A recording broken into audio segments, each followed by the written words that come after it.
Let's roll.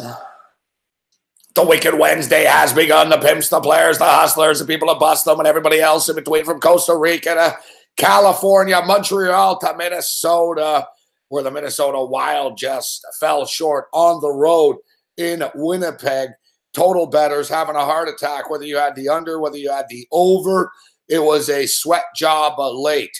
Total bettors, and I was not one of them in the Philadelphia and Pittsburgh game, and I should have been, because the Flyers and the Penguins always go over the number. Who would have thought that the Pittsburgh Penguins would have scored 7 goals this evening? So the Stanley Cup playoffs have begun.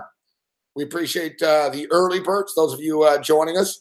I know, we usually come in a couple of minutes out of the gate. I used to be like fucking really, really insane about starting right at whatever time I was supposed to start at, but I realized it's good to be casually, casually cool late by a minute or two, just to let people file in. But there's so much going on this evening, I didn't want to mess around, and I just played a prop that I wanted to share with you.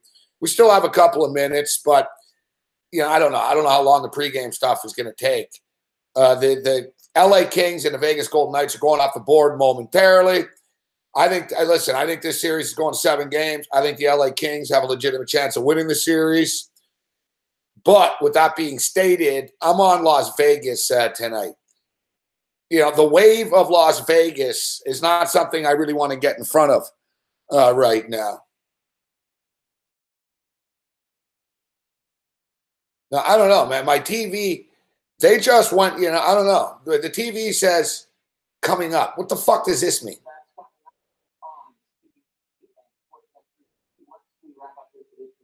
All right, so it's on CBC, you fuck faces. I guess the Vegas Kings game is, here it is.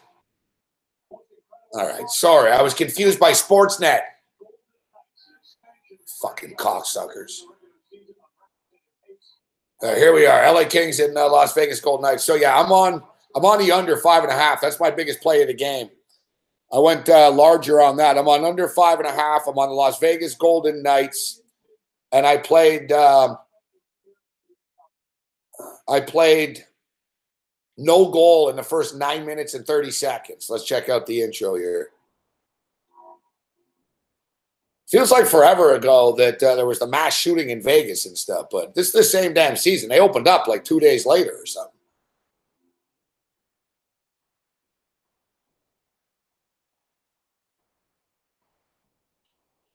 Pretty cool. Man, they're going crazy in Vegas. This is like such a Vegas fucking opening so far. Pretty badass, man. It actually worked. It's like this, like Spinal Tap. Fucking thing came down perfectly.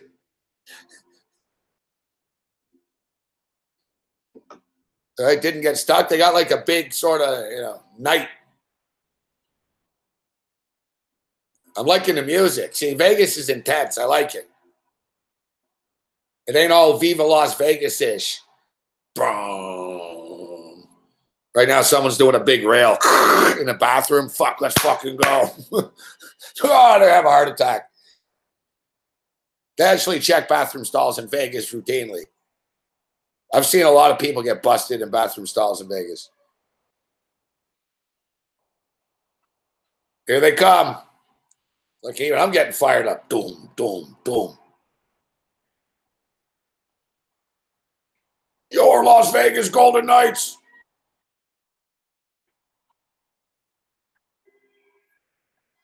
How do you bet against this?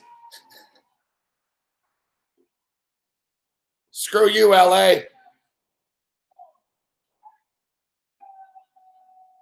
I should be the fucking announcer there. It's lame. Your Las Vegas Golden Knights. This guy was lame. You suck. Get off the stage. It's like you're at Club Encore now.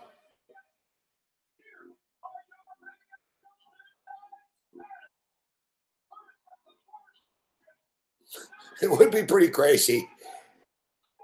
Just thinking, like, if you're actually a player, like, we're jaded. We're looking at this. It's just, it's a crazy intro. But imagine being a player in this shit. You know, you're like, holy fuck. Yeah, you never imagine you got left on an expansion draft team. You got picked up by an expansion on the expansion draft. Like all of these Vegas guys were depressed and shit, man. Marc-Andre Fleury was the catalyst of this. James Neal, we're talking about Stanley Cup champion stuff. James Neal, Marc-Andre Fleury, and they were former teammates. They knew each other. So Marc-Andre Fleury was the first guy taken, and then James Neal. And James Neal texted Marc-Andre Fleury right after when they both got taken in the expansion draft. James Neal texted him and said, Vegas ? And sort of like sad emoji face. And Marc-Andre Fleury responded back via text, no, Vegas, smiley face. And he said, we're going to do this. We're going to do this. Like Marc-Andre Fleury was actually like fucking captain positive coming into this thing. Some of the other guys, they wouldn't admit it now, but yeah, they were like, oh, fuck me. Fuck. I'm going to Vegas. Oh, shit. You know? You'd be like, well, I guess I'm going to play golf, but holy fuck. I don't want to be on an expansion team. Nobody wants to be on a fucking expansion team. All these guys, that's what made Vegas so good this year.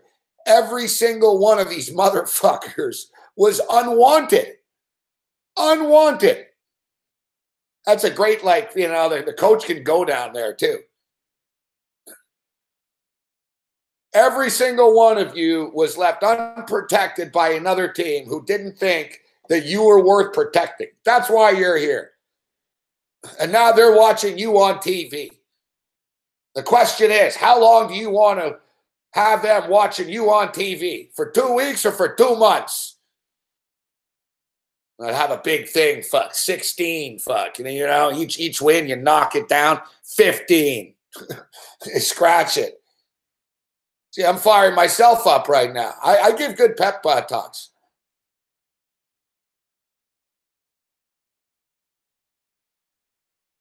I could give a good pregame speech. Say, guys, nobody expected us to be here. And the reason is because nobody wanted any one of you. Nobody wanted me. No, you know, you got to play it up. Nobody wanted us.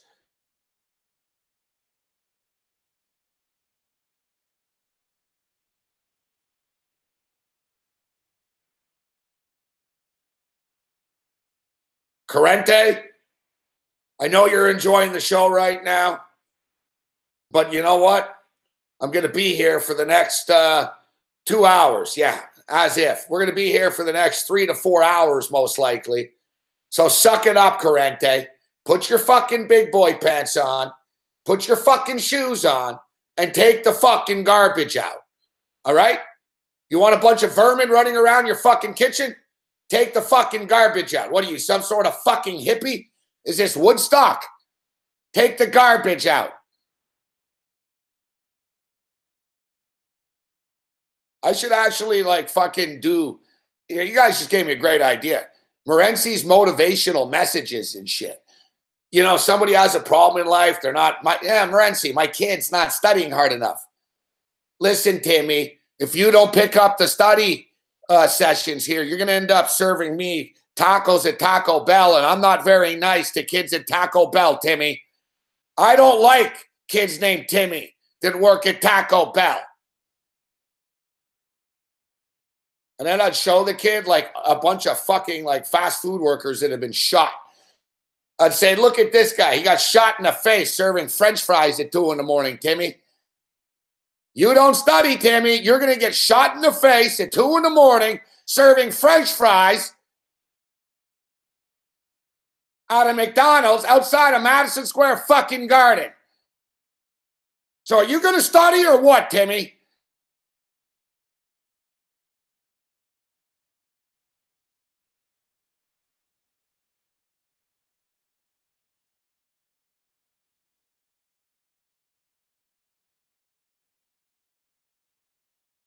Thank you. Thank you, Tyrus. Thank you. No, I am not watching the Raptors right now. As much as I love my Raptors, no, I'm watching Vegas and the LA Kings. Come on, Loretti. It's the fucking playoffs, man. Just tell me that nobody got hurt in a Raptor game, all right? I've been checking in periodically. I saw there was a little scare with DeRozan going into the crowd. But from what I understand, everything's fine. All right, so Babano's going to step up and in.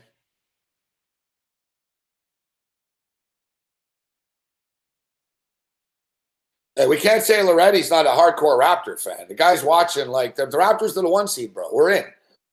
This game is meaningless. Not to Loretti. Oh, fuck me. Van Fleet just got hurt. See, I said this earlier today on the radio show. I wouldn't have fucking played any of these motherfuckers. I said this. I was on record today. Just for the record, for the Raptors, I was on record today on the radio show. I said, I don't know why they're fucking playing anybody. I would have called up the entire fucking G League team. I would have put like the Lakers. Hey, all you guys that have never played an NBA game, guess what? Fuck, you're going to play for the 1 seed Toronto Raptors tonight. And I'd sit everybody, fucking 10 guys sitting. Like the fucking mascot, the fucking T-Rex, he'd be starting tonight. I'd say, you know what, mascot, you've done a great fucking job for the last 7 years here, buddy. You put a lot of work in. You know what? You deserve a start tonight. I'd fucking call that like fucking insurance salesman goalie in Chicago. I'd say, bro, you did a great job playing goalie. We need a fucking point guard tonight. You need crash test dummies, man. What the fuck are they playing anyone fucking for tonight?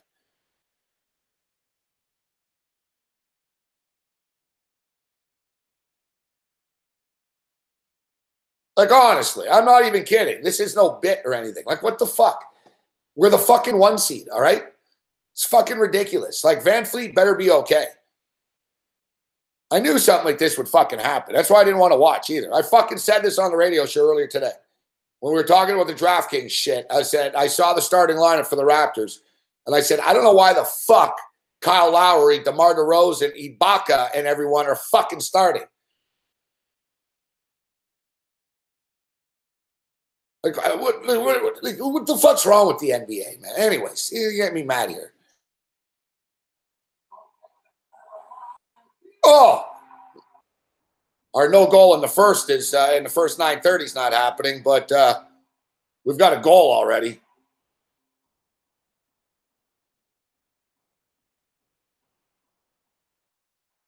One nothing Vegas.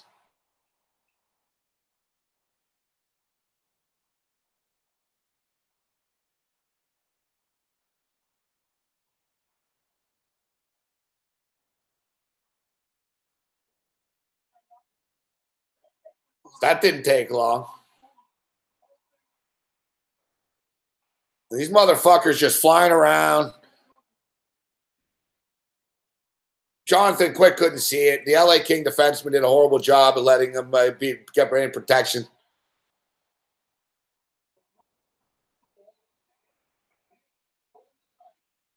What's up, Eric? Yeah, how do you get in front of this Vegas team right now? No, I don't know, proud, confused data. I don't know. Brian Blessing isn't the big Vegas guy he makes himself out to be.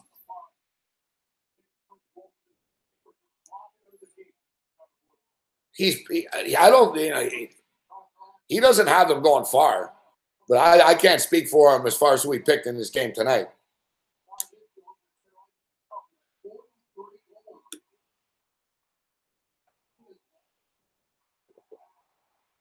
It wouldn't surprise me if Blessing had. It wouldn't surprise me if Blessing had the LA Kings right now.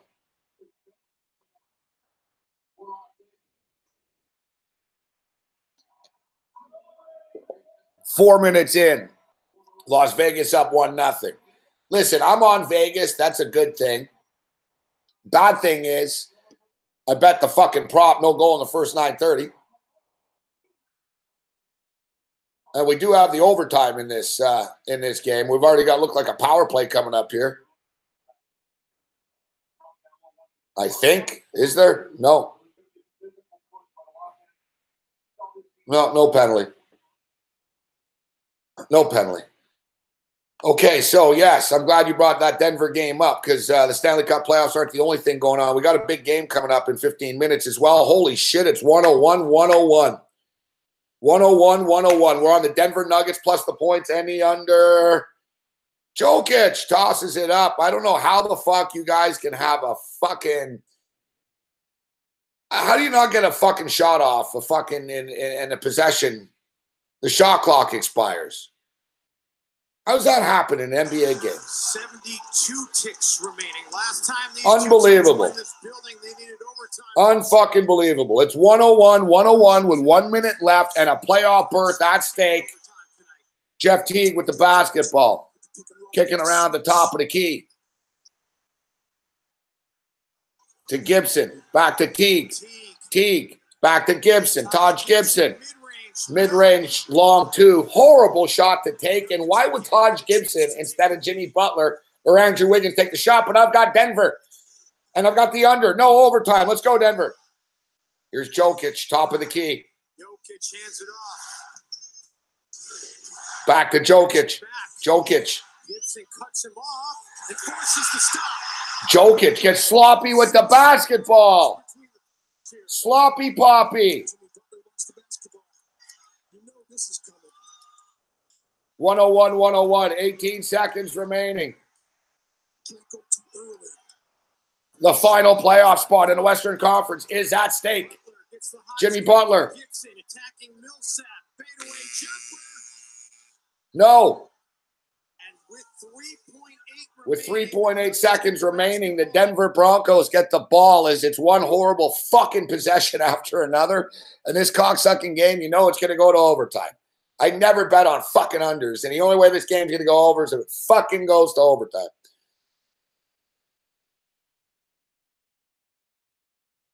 They said 3.8. I'm seeing 5.9, to be honest. No, that's 3.8. The television camera's wrong. Or the graphic, the Chiron's wrong. The bad shot by Jimmy Butler. It was a stupid possession by Jokic. It's been like fucking 2 straight minutes of bad possessions by both fucking teams.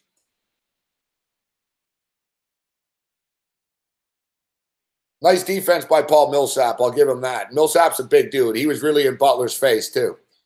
Power play for the LA Kings. I was right. There was a penalty, but the announcer was too stupid. He didn't call it. Fucking the announcing just gets worse. Fucking Dave Randor fucking babbling on about fucking Wild Bills or something. Fuck. Like, really? You guys can't get better announcers than Dave fucking Randorf? No offense to Dave Randorf, but Randorf should be fucking doing the fucking Tier 2 CFL game, not a fucking Vegas LA King game.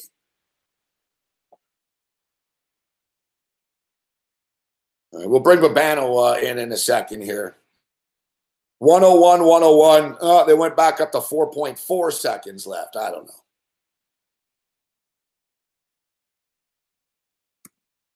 I'm like Natalie Imbruglia. I give in, I give up. Let's fire off. Fire off the link to Babano.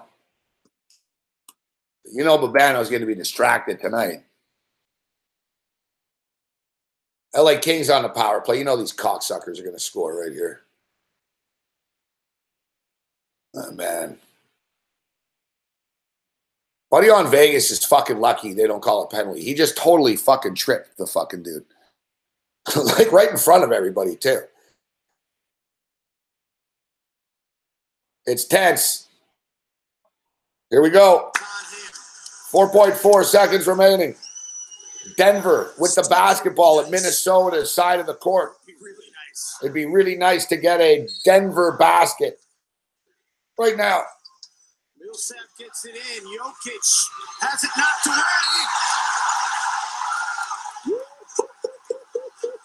What a defensive play. And Taj Gibson has been the glue guy all season long. Stop giving it to fucking Jokic, for fuck's sakes, man. It's 3 times in a row. He's sloppy. Like, pass it to him if he's under the fucking basket, guys. But for fuck's sakes, it's been like the last fucking 3 fucking plays. You guys are calling it for Jokic. He does stupid shit. He fucking goes up. You dude, fuck, man. They're going to lose in fucking overtime. I'm going to lose this fucking bet because of this cocksucker, fuck. Like, bro, this isn't a regular season game, man.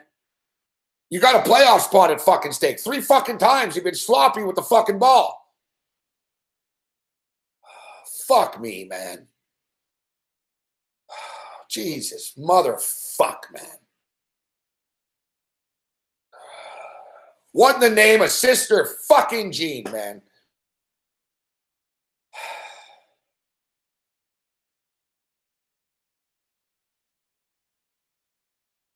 You guys watching this shit?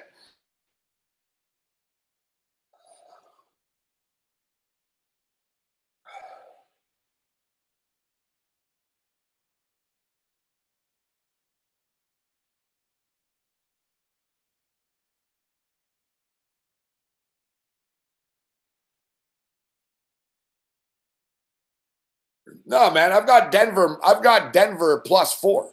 Overtime's the last fucking thing I want here. Whatever, it's going to overtime. Like they're just both panicking. Fuck. Maybe Minnesota hits a shot here. There's 1.6 seconds left remaining. Teague has Millsap covering him. Timberwolves don't have a timeout. Crawford lets it fly at the buzzer. Air ball. And we go to overtime. Well, we're going to overtime with the last playoff berth available. I can't say it's not tense. Man, motherfucker, I bet all these hockey games to go to overtime. I should have bet this game to go to overtime. Would have paid pretty good, too. 1-0 for the LA Kings. 13 minutes remaining in the first period of play. All right, my voice is getting a little shot, and I'm not going to be totally on my A game here. I haven't slept much in the last couple of nights. These shows have been going long, 2 in the morning. I had to clean my place up last night. I was up till like fucking 5 or 6. And I was on the Craig Carton show this morning. These guys are calling me at like 9 in the morning. I got one of my boss freaking out. Cardano, where the fuck? It's okay. So I wasn't booked to be on the show. Fuck. You guys just think I'm up all the time. Right after the fucking radio show today, I was on TV doing that the football shit at 7:03. It's like, come on, they gave me 3 minutes in between shows here. And now here we are right now. I'm all right, but I'm a little fried. And I can tell my voice is getting to be a little bit fucked up. I'm not going to sound as smooth and soothing as I normally do. Speaking of smooth and smooth operators. Smooth operator. Although I don't want to think of Sade and Smooth Operator and Babano, because Smooth Operator is a good song. It's a good strip club song. Like, you know, like if you bring a chick home and you can't put fucking the band like Battery on or fucking Slayer or something. She doesn't want to hear Kill Switch Engage. Smooth Operator. Like Babano, Smooth Operator. What's up, Babano? Yeah, exactly. Smooth operator. I got to be a smooth operator with the remote control tonight with all the stuff going on. Hockey playoffs, NBA seedings, and playoff positioning that's going right down to the wire in a bunch of games. The Raptors are in overtime. Wizards are about to lose to Orlando. Nuggets and Wolves are going to overtime to decide who gets in and who seasons out. It's a crazy night. Yeah, I know. So this means I know you're going to be very distracted. You're going to be distracted tonight, Babano. I can just accept it. I've warned people coming in. Although I'm not going to fully hold it against you. I was distracted earlier today myself.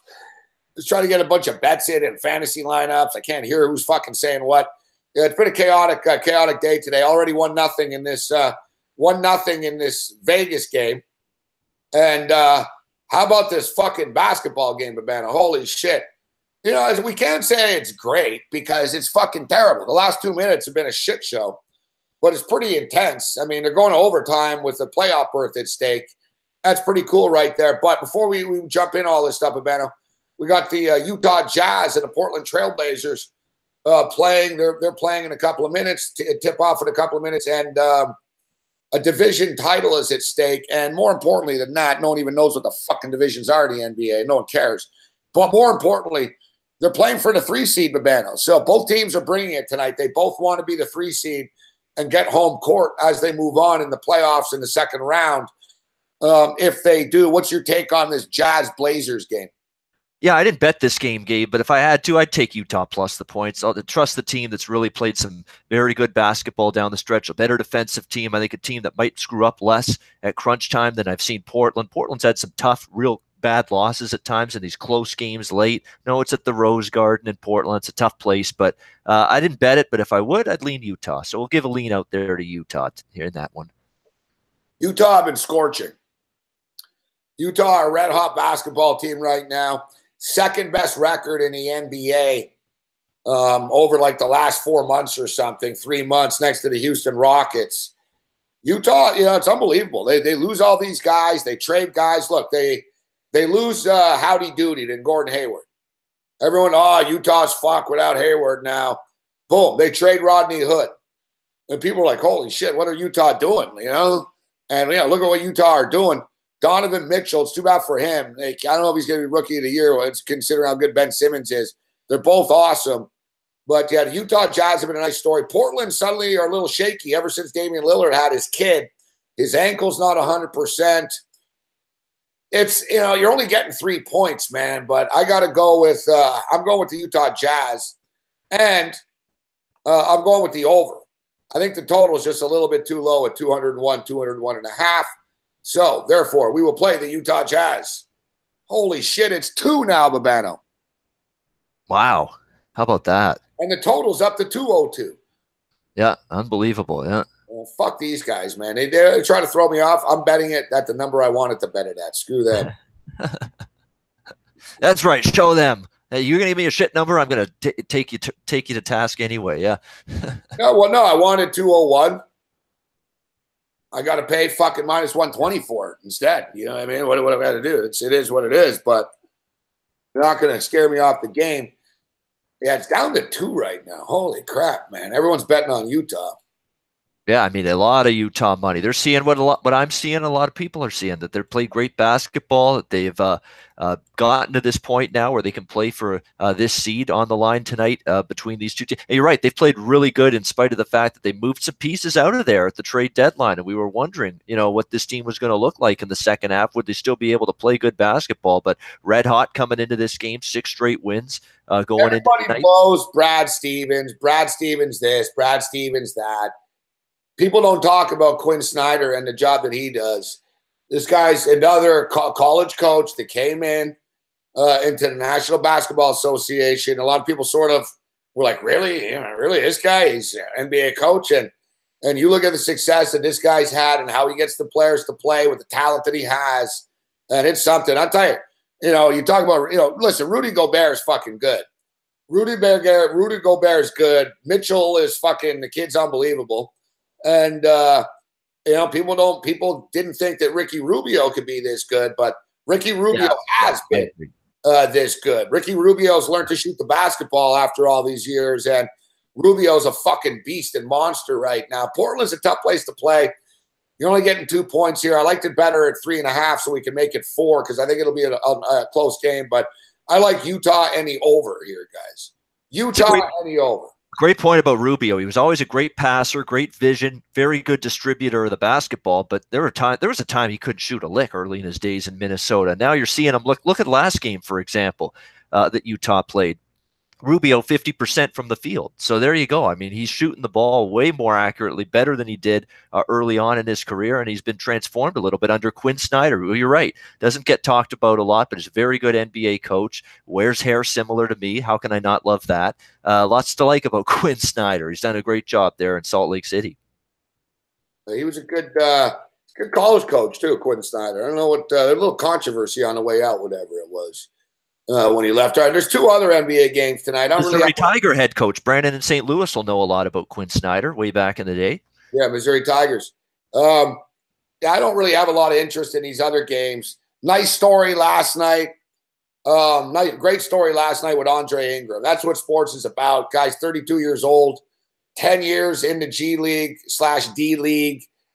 Never played in the NBA before, and the Lakers call him up last night. And, he hits fucking 4 3-pointers. He ends up with 19 points. Great story. But I think the Lakers might have blown their wad last night, even though they lost the game. I think the Clippers want to win this game tonight. It's a stupid basketball game, guys, but anyone that watched the Laker game last night at all, or you saw the replays or whatever, the highlights, they've tapped out. Everyone's hurt.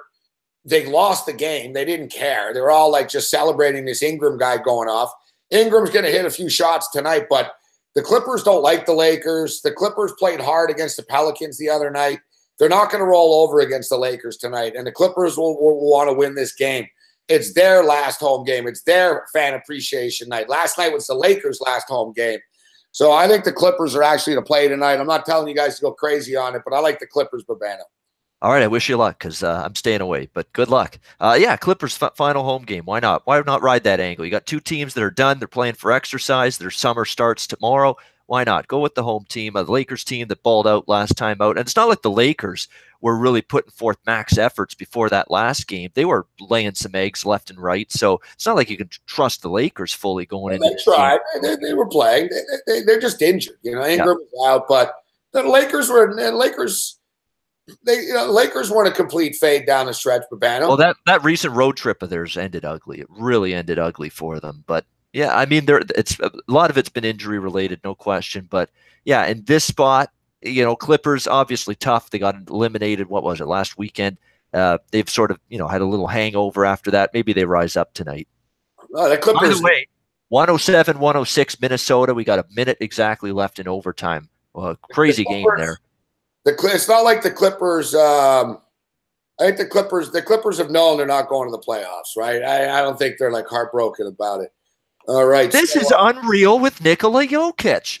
This is another missed easy layup off the glass just now with 50 seconds left in overtime, down 1. Unbelievable. Just put the thing in, lay it in off the glass. No, he couldn't do it. I have Denver, by the way, plus 3.5. So that would have helped me. Yeah, it's tough. He's their best player. He's been so good, but tonight's had the last couple of minutes down the wire, he's been careless with the basketball, sloppy with the basketball, and I knew this game, like, overtime is just deadly here. I like the under in this game. I never fucking bet unders in a game. It goes to overtime, of course. It's going to be a brutal beat if assuming it goes under. It's 217, 216, and after at 213 right now with 53 seconds. So it's not looking good. You can hope for some empty possessions here. That would be great. Empty possessions here. Last few 53 seconds. There's no way in hell it's fucking staying. I know. I'm trying to stay positive. Power positivity. What can I say? Trying to stay. The total's dead. I just hope fucking Denver's able to cover this number and stay within the 4 points. So as we stated, we jumped in on Utah.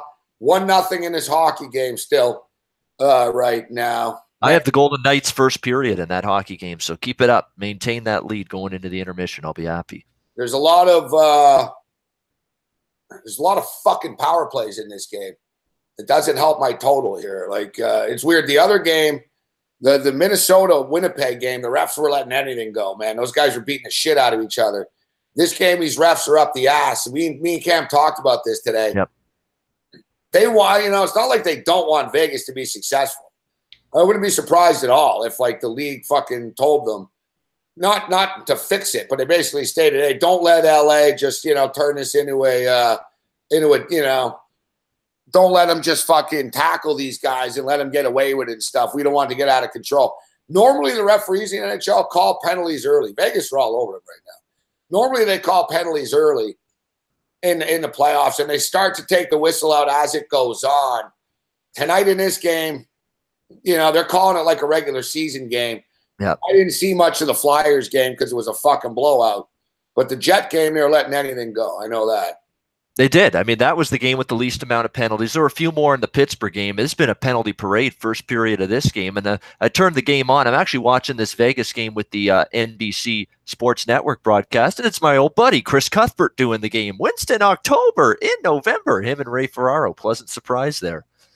Minnesota going to the line. Yeah, they just pick up the actually, is that the same who's on CBC? No, it's Randorf, Dave Randorf, and Oh, that's right.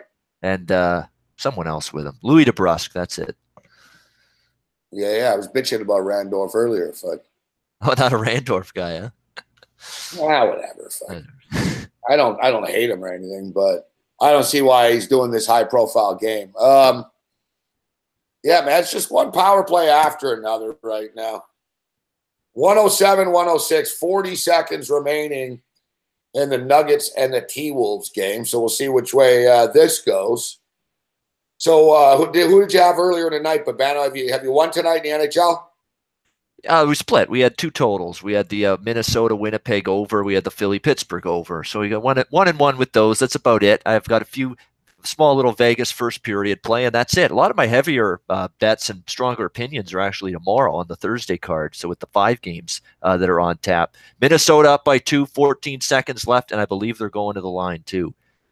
Wow. Denver just going ice cold here in this last minute. Let's see this look. What were they doing here? They just keep missing. Here it is, a floating jumper in the lane by Barton. Couldn't hit it. Yeah. Yep. They're tired. It's caught up to them. Yep. Now Wiggins for 2 free throws. Up 2 with 14 seconds. Can ice it here. Now I got to hope.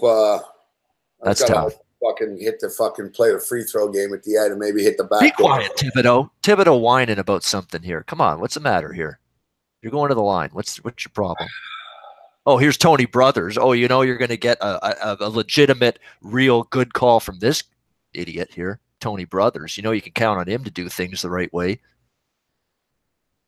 Denver have had their opportunity, guys. They won 6 games in a row. They were on the road. They go back home. They win a dramatic game the other night. It finally fucking caught up to them. I was a little worried. Like, that's fuck. They really had to just get it done at the end of fucking regulation. Jokic sloppy with the ball. Will Barton just missed like a fucking 6-footer that normally he would hit. And it was kind of way off too. Like they're falling apart. They're tired. They're gassed right now. And we're down 2 with 14 seconds left. We're going to be down 4 momentarily. That was a clear view, open look finger roll that it looked like Will Barton was going for. He just flat out missed it. That's all there is to it. Yeah. Yeah, well, guys miss shots, right? Yep. What can you do? Yeah. It's not like every shot. It's Will Barton's fault. He missed the shot. They've missed, Like I said, they're tired. You can tell they've hit the wall, man. As the game went on, they're gassed. Their body language. You could look at Jokic right now. Like Jokic is just fucking. He looks distraught. It's too bad too. He was so fucking good. He's so good, but. Fuck, did he fucking get sloppy at the end. And Wiggins is a motherfucker. And even when the playoff stake is on him, bro, look at Wiggins. Bone dry. Yeah, you're right. That hair looks like it's just dry as you're right, dry as a bone. He doesn't sweat this way. I've never seen somebody score and do as much trying as little as he does. It's really amazing. Like he looks like here's the end of the game, bone dry. He hits both free throws. Fuck. All right, the Heat have beaten the Raptors by 7 in overtime. Orlando's beaten Washington. I think we're locked and loaded. Raps Wizards in the first round. I'm pretty sure that's confirmed now. Good. That's actually, to me, between Miami, Milwaukee, and Washington, I'd rather get Washington as a Raptor fan. I'm pretty damn sure we can. Yeah, we can confirm that now. Toronto, Washington, because they were tied. Washington, Miami, record-wise.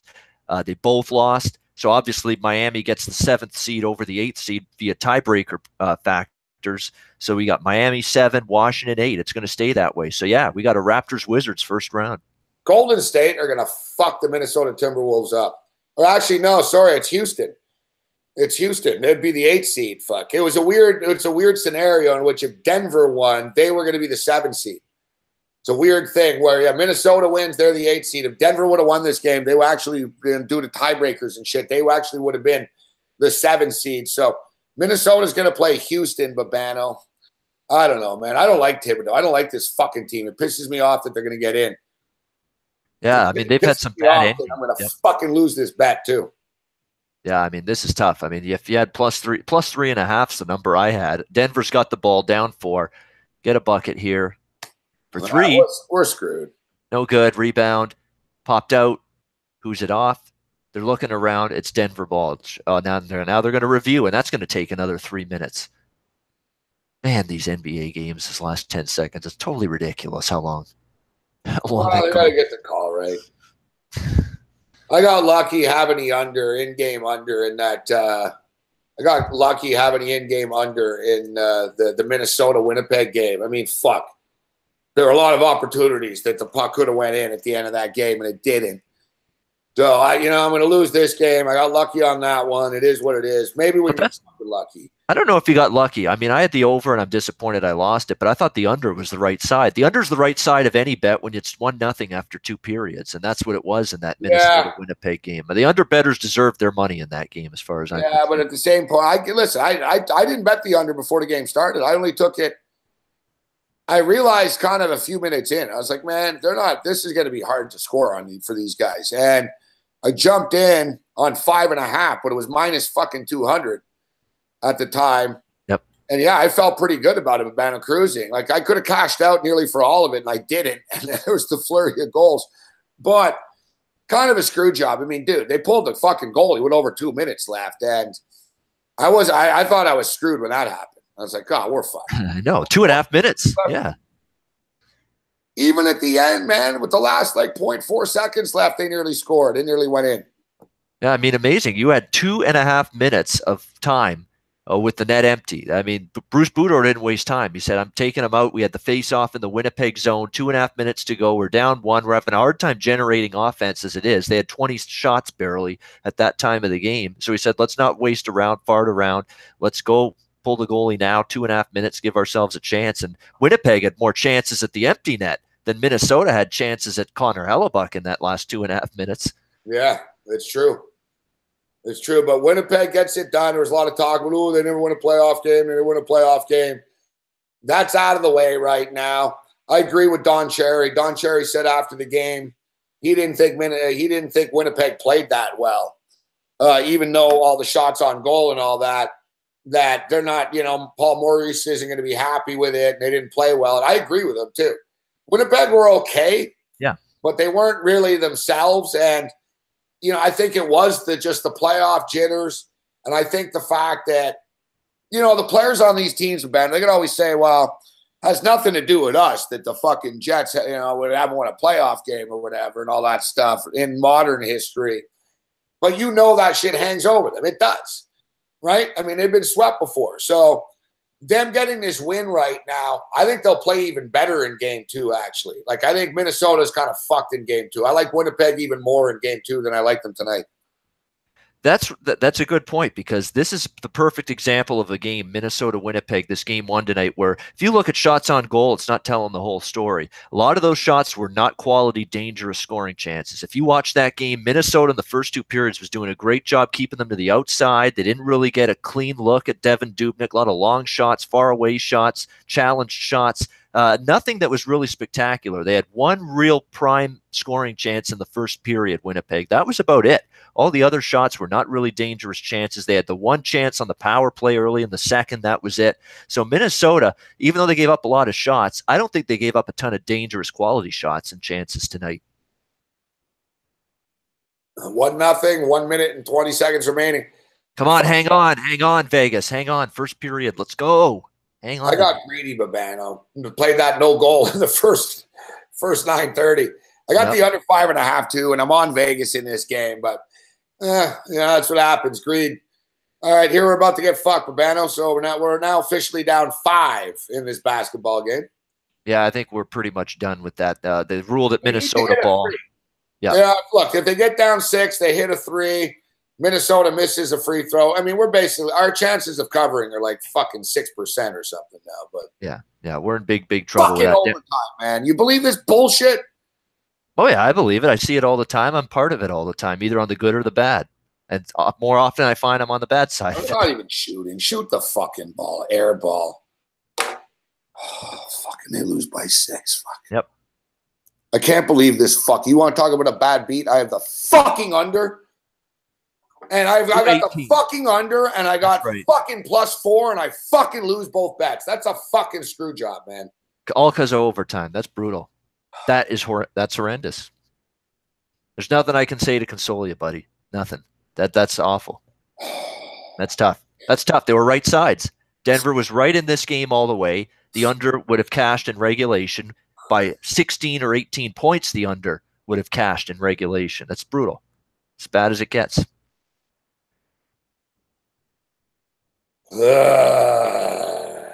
Yet. Welcome to the world of 24/7, 365 sports betting. Yeah. That's what it can do to you sometimes. Awful. Yet. Yep. Next one. On to the next one, as Jay-Z said. On to the next one. On to the next one. Funerals for their kids after a bus crash. That's real problems. That's right. Yeah. And we're not going to get into the Bobby Riggs. I listen to you all yammering on. Whoa, woe is me. Yep, that's right. So that's the perfect Jay-Z song. On to the next one. You got to put that in your brain as a sports bettor after bad, painful losses. On to the next one. On to the next one. Just move on. You believe that shit, Chris Edge? Like, we got +4 and we got the fucking under. Isn't that awful? 202 points. It was a fucking way under the number. I never fucking win when I take fucking unders, man.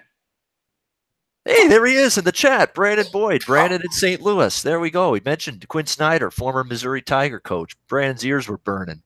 Way to go, Brandon. Good to see you. Yeah, let out the rage, Gabe. It's late night anger management. Don't hold it in. That's terrible. That you shouldn't hold shit like that. I just threw some Charmin paper towels. There we go. Cha-cha-cha. Charmin. Hey, Powerhouse. Nobody likes you. Get the fuck out of here. The guns are coming out. It is what it is. Good to see you, Brandon. Brandon, do you miss Quinn Snyder at Missouri or what? Or is Quanzo Martin going to get the job done for you there? I'm not so sure. All right, people ask me about the Phillies. No, I'm not on the Phillies. I'm not on the Dodgers. This is playoff hockey tonight. And we're on the Utah Jazz, which I know is going to fucking screw me in a couple of minutes. Fuck. Holy shit, man. Oh, fuck. All right. I'm going to have to light one up for medicinal purposes here. Like, 10-6 Portland. That game just started. Yeah, 4 minutes in Portland. Rip City. You're not giving away our water pick. Man. All right, so we're at intermission here. 1-0 Vegas, LA. Let's see a live line here. What we got to look at.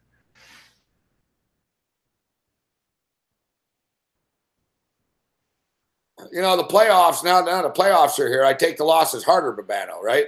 Like I'm more, I got bigger units now. Everything's more increased. The intensity, the pain, the passion. That's all right. Hold on, the pain, the passion. The profits are supposed to increase. Keep the pain going, yeah.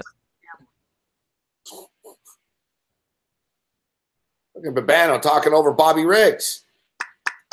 Oh, Bobby, here we go. Do you see what?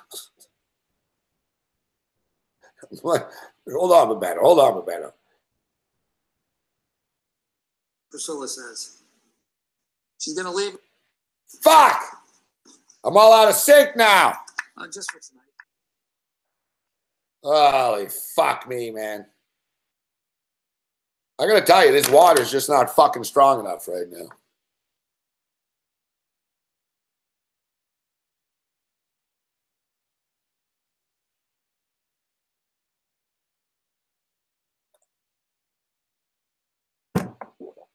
All right.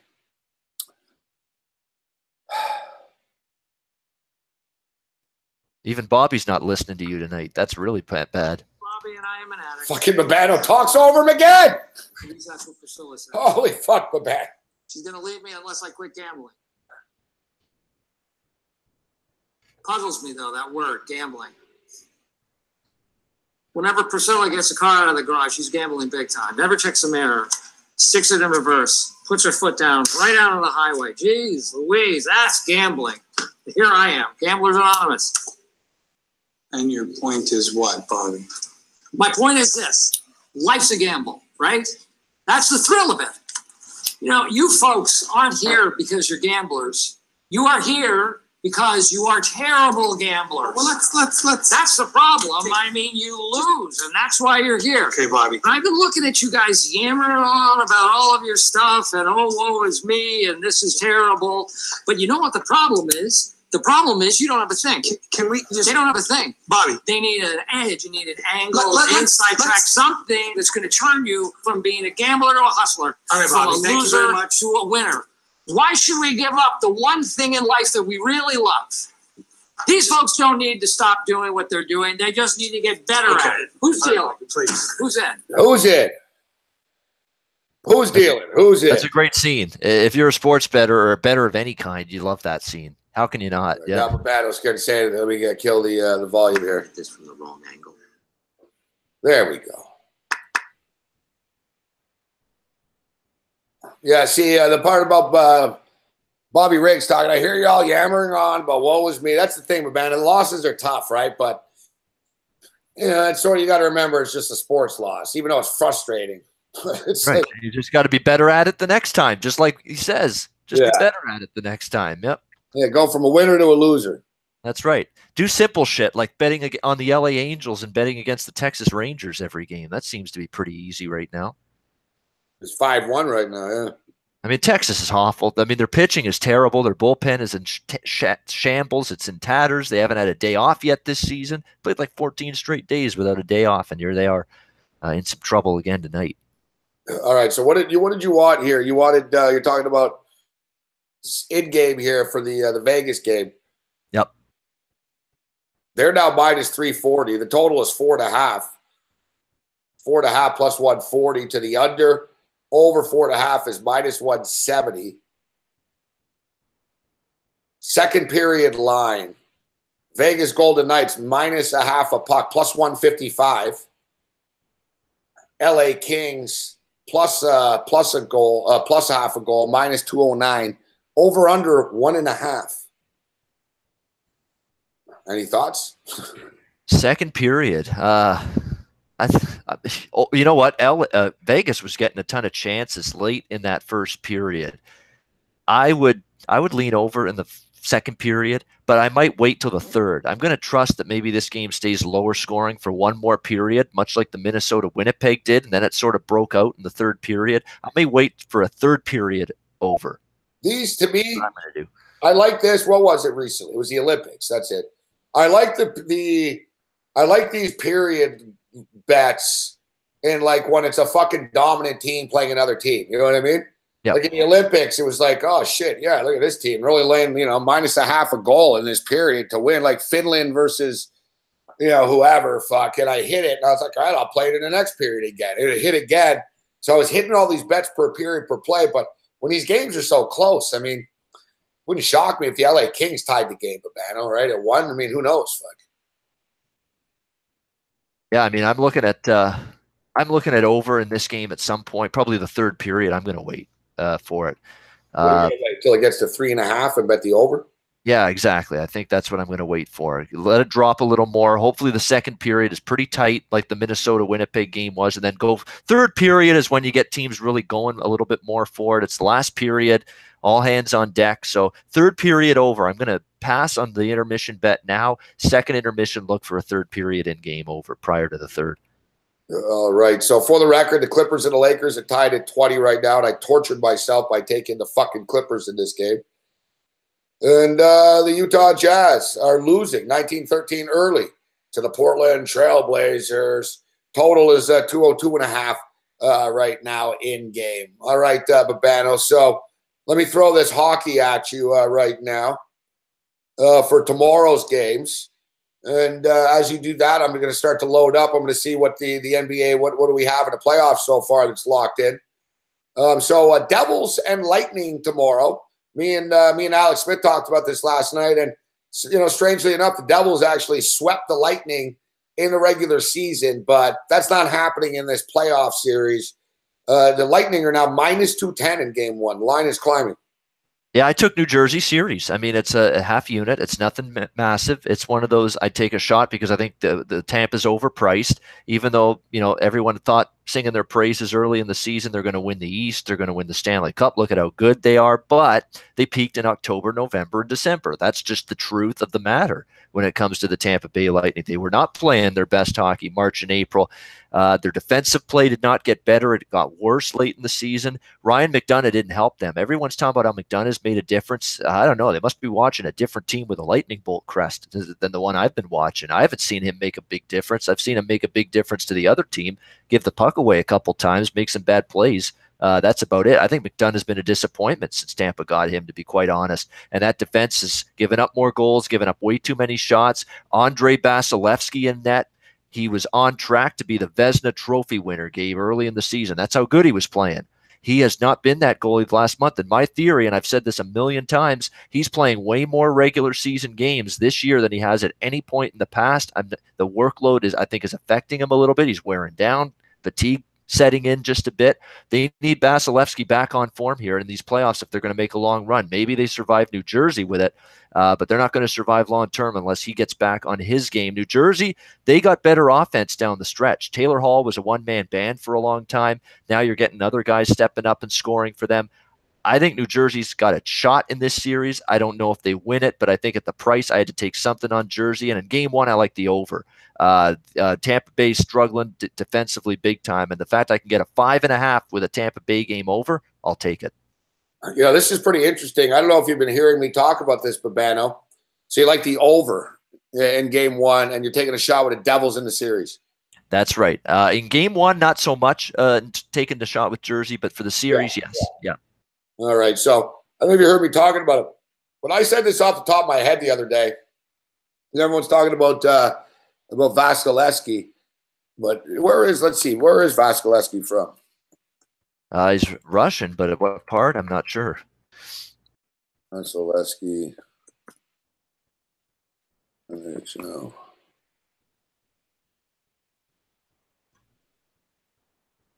He is from Tiumen, Russia. Yeah, there you go. So, yeah, I brought this up the other day, but just off the top of my head, Babano, I was like, how many Russian goaltenders, how many Russian goalies have won a Stanley Cup before? Boy. Oh, I can't even remember the last time one was in a finals, let alone winning one. That's what I'm saying. Yeah. Khabibulin was the answer. Nikolai Khabibulin. Tampa Bay against Calgary. Yep, 2004. Yep. So he's like, yeah, that was just off the top of my head.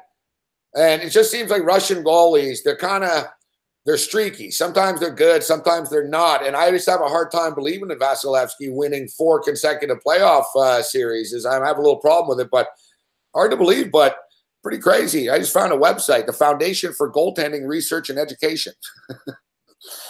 And the Foundation for Goaltending Research and Education has actually looked into nationality goaltenders who won the most Stanley Cups. Canada has won 54 Stanley Cups. 53, excuse me. 53. There's 52. I had to add on last year's on my own, actually. Matt Murray, Canadian. 53. So 72% of goaltenders who have won a Stanley Cup have been Canadian over the last 36 years. The United States is next with 11, 15%. Czech Republic has 3. And then Finland, Russia, Switzerland have all had 2 goalies win a Stanley Cup, 1 starter and a backup. So Khabibulin, 1 Russian, 1 as a backup. That's interesting. Goalie Stanley Cup championships by country. That's something I've never even looked up or researched or anything. Or even thought of. Yeah. I'm a madman, Babano. I know it is. You've got these crazy, weird formulas and permutations and things. No, it's my ethnic stereotyping. Actually, I hate to admit it. It is. Like I told you, I've been very successful betting on international sports with generalizations, Babano. Right? Yeah.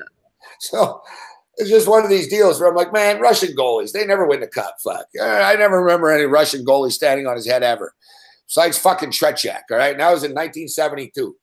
So, yeah, if you look into it, think about it. Maybe it's Khabibulin. That's it. Yeah, you're sounding a little bit like Cherry with that. We need a good old Canadian boy in that net. Yeah, you're damn right. No, that's not true because Finland have some pretty good goalies right now. Yeah, that's true. And don't forget, Antti Niemi with Chicago won a Stanley Cup earlier this decade. Sweden has Yep. good goalies. Quebec used to be the goalie maven. That was like the goalie central was Quebec. In my day, it was like, Quebec, and because the Quebec Major Junior Hockey League, they don't play defense at all. Every fucking game, man, your goalies face like 68 shots and shit. It's insanity. So they have shitty goals against averages, but they're actually good, because they face so many shots. But Quebec is kind of tapered off now as a goalie factory. And it seems to me, Babano, that Finland, man, seems like every second goalie in the league is Finnish now. Finland's a huge goalie factory. It's a goalie hotbed. That's been a emphasis on the Finnish hockey development program over there. Rene, Tuukka Rask, who else? All right, Freddie Anderson is Swedish. So Freddie Anderson. Who else in the playoffs? Yep. Just out of playoff goalies right now. Well, you've got Fleury. You've got Quick. Fleury's from Quebec. You've got Gibson/Miller, American, two Americans. From America, right? Yeah. Yep. You've got San Jose, Martin Jones, Canadian. Let me see here. You've got Pittsburgh, Matt Murray. You got Jersey, Keith Kincaid, American. Tampa, Vasilevsky, Russian. Boston, Tuukka Rask, Finland. Columbus, Sergei Bobrovsky, Russian. Washington, Philip Grubauer, German, I believe, Grubauer. All right, see, that's another one, Bobrovsky. Like, Bobrovsky's good, but is he going to carry you to a cup good? You know what I mean? He's kind of shaky sometimes. That's the question. Yeah, Grubauer, German. I was pretty sure about that. Colorado with Bernier, Varlamov. Varlamov, Russian. One German, Babano, to start in the Stanley Cup Finals as a goalie. Who is it? Oh, boy, one German. Olaf Kolzig. Great call. Olaf. There we go. Yep. You're right. 90s with Washington. Ron Wilson coached that team. Ron Wilson coached that Caps team. Yep. When I say he's German, he's from Toronto, but yeah, German. Yeah. he played for Team Germany. He had like citizenship. You know what I mean? But he wasn't from Germany. Ole the goalie. I remember those days. Yep. The goalie. Yep. Remember that another goalie too. Remember they had another flash in the pan goalie. Olaf Kolzig wasn't a flash in the pan goalie, but remember the flash in the pan goalie with Washington? The pet detective, Jim Carrey? Yeah, Jim Carrey. Way back in the day, I remember that. The guy's name was Jim Carrey. He even almost looked like Jim Carrey. The pet detective, Jim Carrey. Somebody stop me. Yeah, exactly. Yeah. The pet detective, Jim Carrey. Yeah. I put Babano on the spot today. Exactly. I fucked it. Let me ask you. So today, guys, in a Twitter poll here, I haven't been looking at the chat. Let me see in the chat. So today I asked Cam, I got deep, Babano. This is a good stat for you, actually, and it's factual, too. Over the last 10 years in the Stanley Cup, Babano, all right? Last year in the Stanley Cup champion, only two teams in the last 10 years have won the Stanley Cup who are 10-1 or more. So, like, of all the talk of, like, how the Stanley Cup, anyone can win and all this bullshit, only twice in the last 10 years have teams won at bigger odds of 10-1, the two teams. So I asked Cam if he can name the two teams. And Cam said Los Angeles, the Los Angeles Kings. And I said that is correct. The Los Angeles Kings is correct. Wow. Yeah, just a few years ago. Yeah, and then he said right after, he said Boston. And I said, no. And then he didn't really know. He goes, who is it? And I said, the Los Angeles Kings. Yeah. The Kings did it twice. They're the only team to do it. And he said that he answered it by saying Los Angeles. And I said, no, you didn't answer it by saying Los Angeles because you spelled it out Boston immediately after. You didn't just say Los Angeles and Los Angeles. You said Los Angeles, Boston. And so he feels that because we bet a bucket of chicken on it, he feels like he got a raw deal. Hey, you were raging at after the Denver-Minnesota game. I've got someone you can rage at and throw shit at right now if you turn on CBC. I'll turn on CBC. You better be good, Roberto. CBC. You'll recognize that face and voice when you see it and hear it.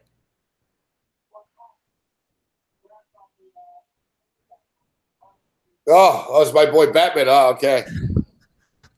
I don't know. Yeah, I'm like, I don't know. I see cheerleaders and shit. It's Batman. Of course he's in Vegas, but.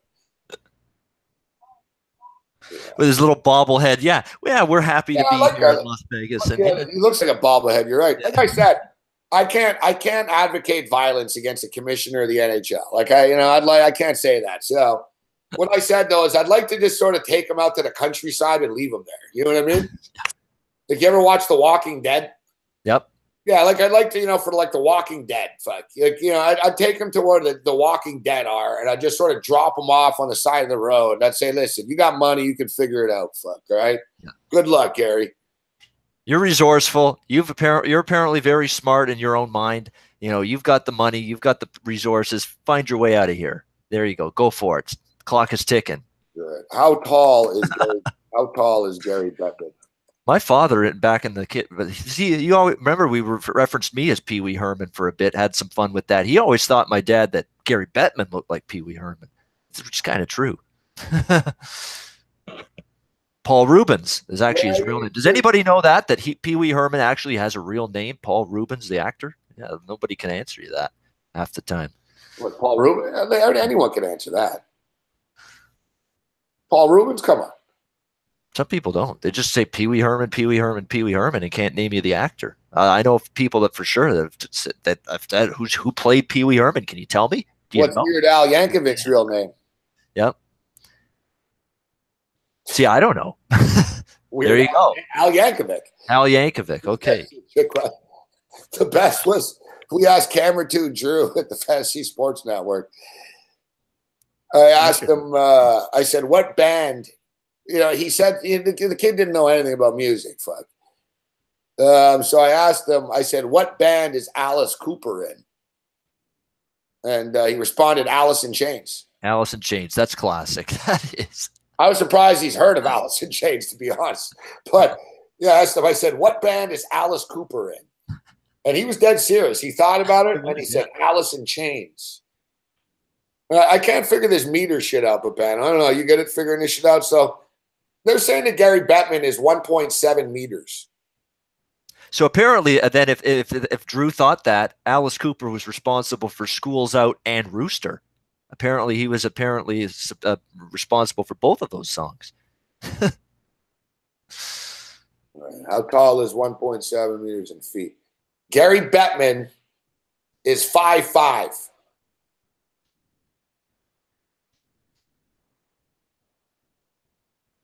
Gary Bettman is 5'5". Yeah, that's pretty short. I knew he was, man. I think he was that short, 5'5". Wow. No, that's pretty much what I expected. I think he's lying. I'm dead serious. I think he's lying. I think he's like 5'2". He probably wears like big platforms. He's like Mickey, the midget on Seinfeld. Yeah, Mickey. Yeah, he's heightening. That's when him and Kramer went together to see which disease they'd have to act in front of in the medical school there. Gonorrhea. Yeah. No, set different episode. Yeah. Different episode, but same character. Yeah. Yeah, Gary Bettman's 5'5", but that's fucking if he's 5'5". If he's 5'5", I'm fucking 6'6", all right? And I'm not 6'6", so Gary Bettman's not 5'5". Yeah, that would be a little hard to believe. I think the figures are being fudged just a little bit there. Oh, big save flurry there. Brandon's right. Fuck, he's like a Keebler elf. Yeah, it's a good comparison, Brandon. Keebler elf. Fuck. Yeah, all he's missing is the big elf ears. Although he does have big normal-sized ears, normal ears. Listen, the NHL playoffs are great. It's good hockey and shit. But the thing is, it's like you've got the best teams playing in the second round, going head to head, like the Jets and the Predators. If they both win, playing the second round. The Leafs are the Leafs and the Bruins are the 2 and the 3 seed in the Eastern Conference. They're playing in the first round. It's like beer league shit. It's like basically Babano. It's like there's a beer league all season long, or like your bowling league, and your team. You're in a bowling league, right? Yes, I am. Yeah. So imagine you're in the bowling league. You guys finish in first place, and it's the big tournament in the playoffs. And you're like, why the fuck are we playing another good team right away out of the gate? Don't we get any? How's the seeding work? And they basically tell you, listen, we have to play against these guys tonight. We have to play against the pen pals tonight, the pin pals tonight, because because fucking Joey's got to work, right? And it's like a beer league. Well, you know, we gotta move the seatings around because the boys fucking from the piano company can't play hockey on Sunday, so they got to play their game Friday. So we got to throw out the seating. It's like the NHL. It doesn't make sense.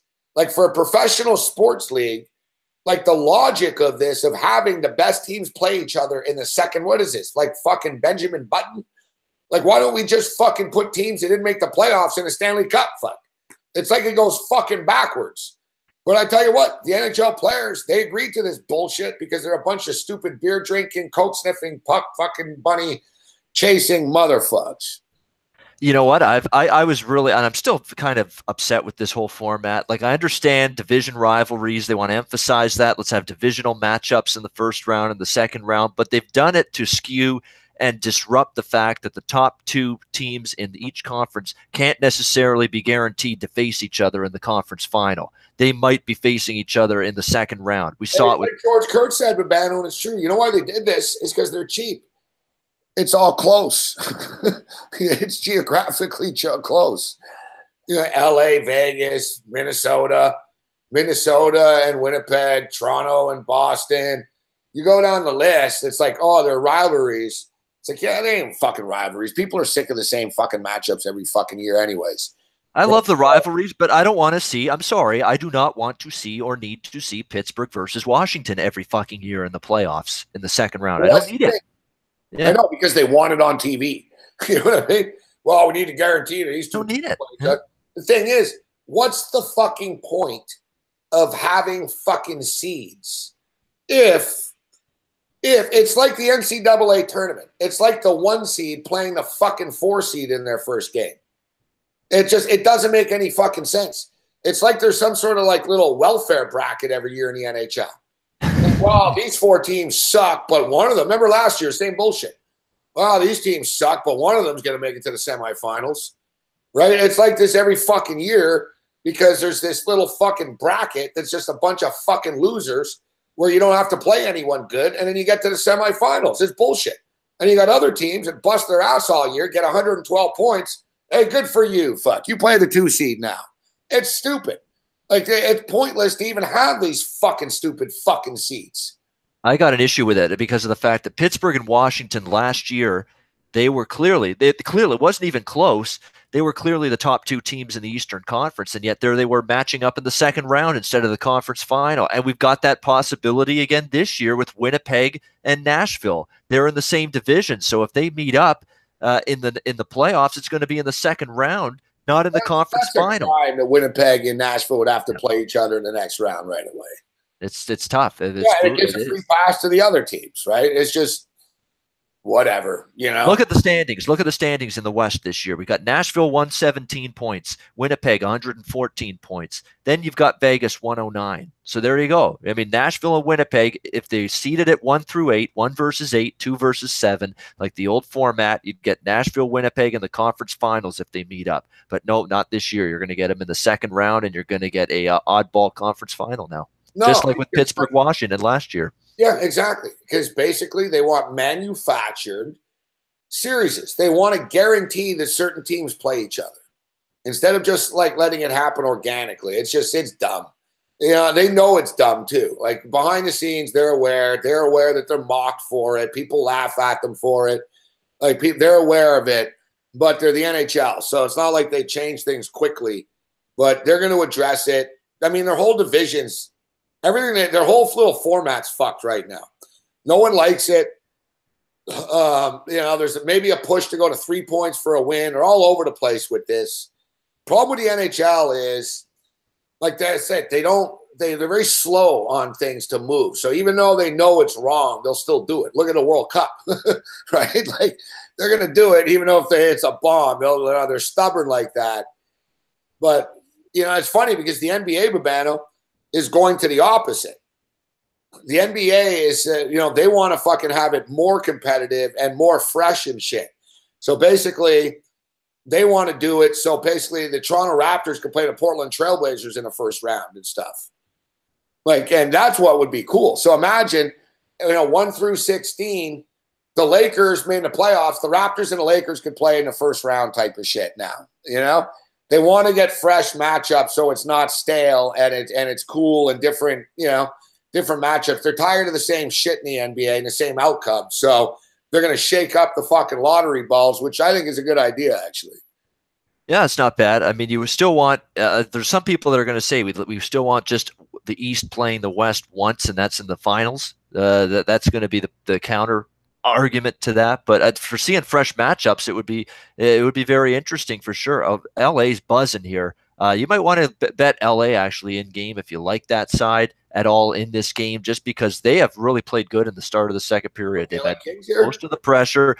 They're on the power play though, man. Right? We should know. But even before that, at 5-on-5, they were in the Vegas zone. They were getting chances. They were getting the puck, getting the Vegas team moving. So they got a little momentum now, even though they're still down 1-0. So this is a big kill for Vegas, though. Vegas could get some of that momentum back if they get the kill. But I heard something interesting. I think it was on, I don't know, Sirius XM satellite radio NHL channel a year ago, saying when they made this format for the playoffs that part of the reason for Gary Bettman and the NHL doing this was the brackets.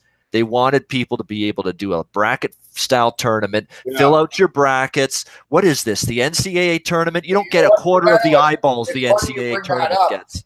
Yeah. I'm running a bracket pool. We got 5 people in it because we couldn't figure it out. The website's faulty. It's a piece of shit. Last year was the same bullshit. They didn't have it up for 2 days. Then they did. This year they had it up. They were rejecting shit, made of this. It was a fucking shit show, man. I had numerous guys tell me I can't submit it. I can't do this. I can't load in.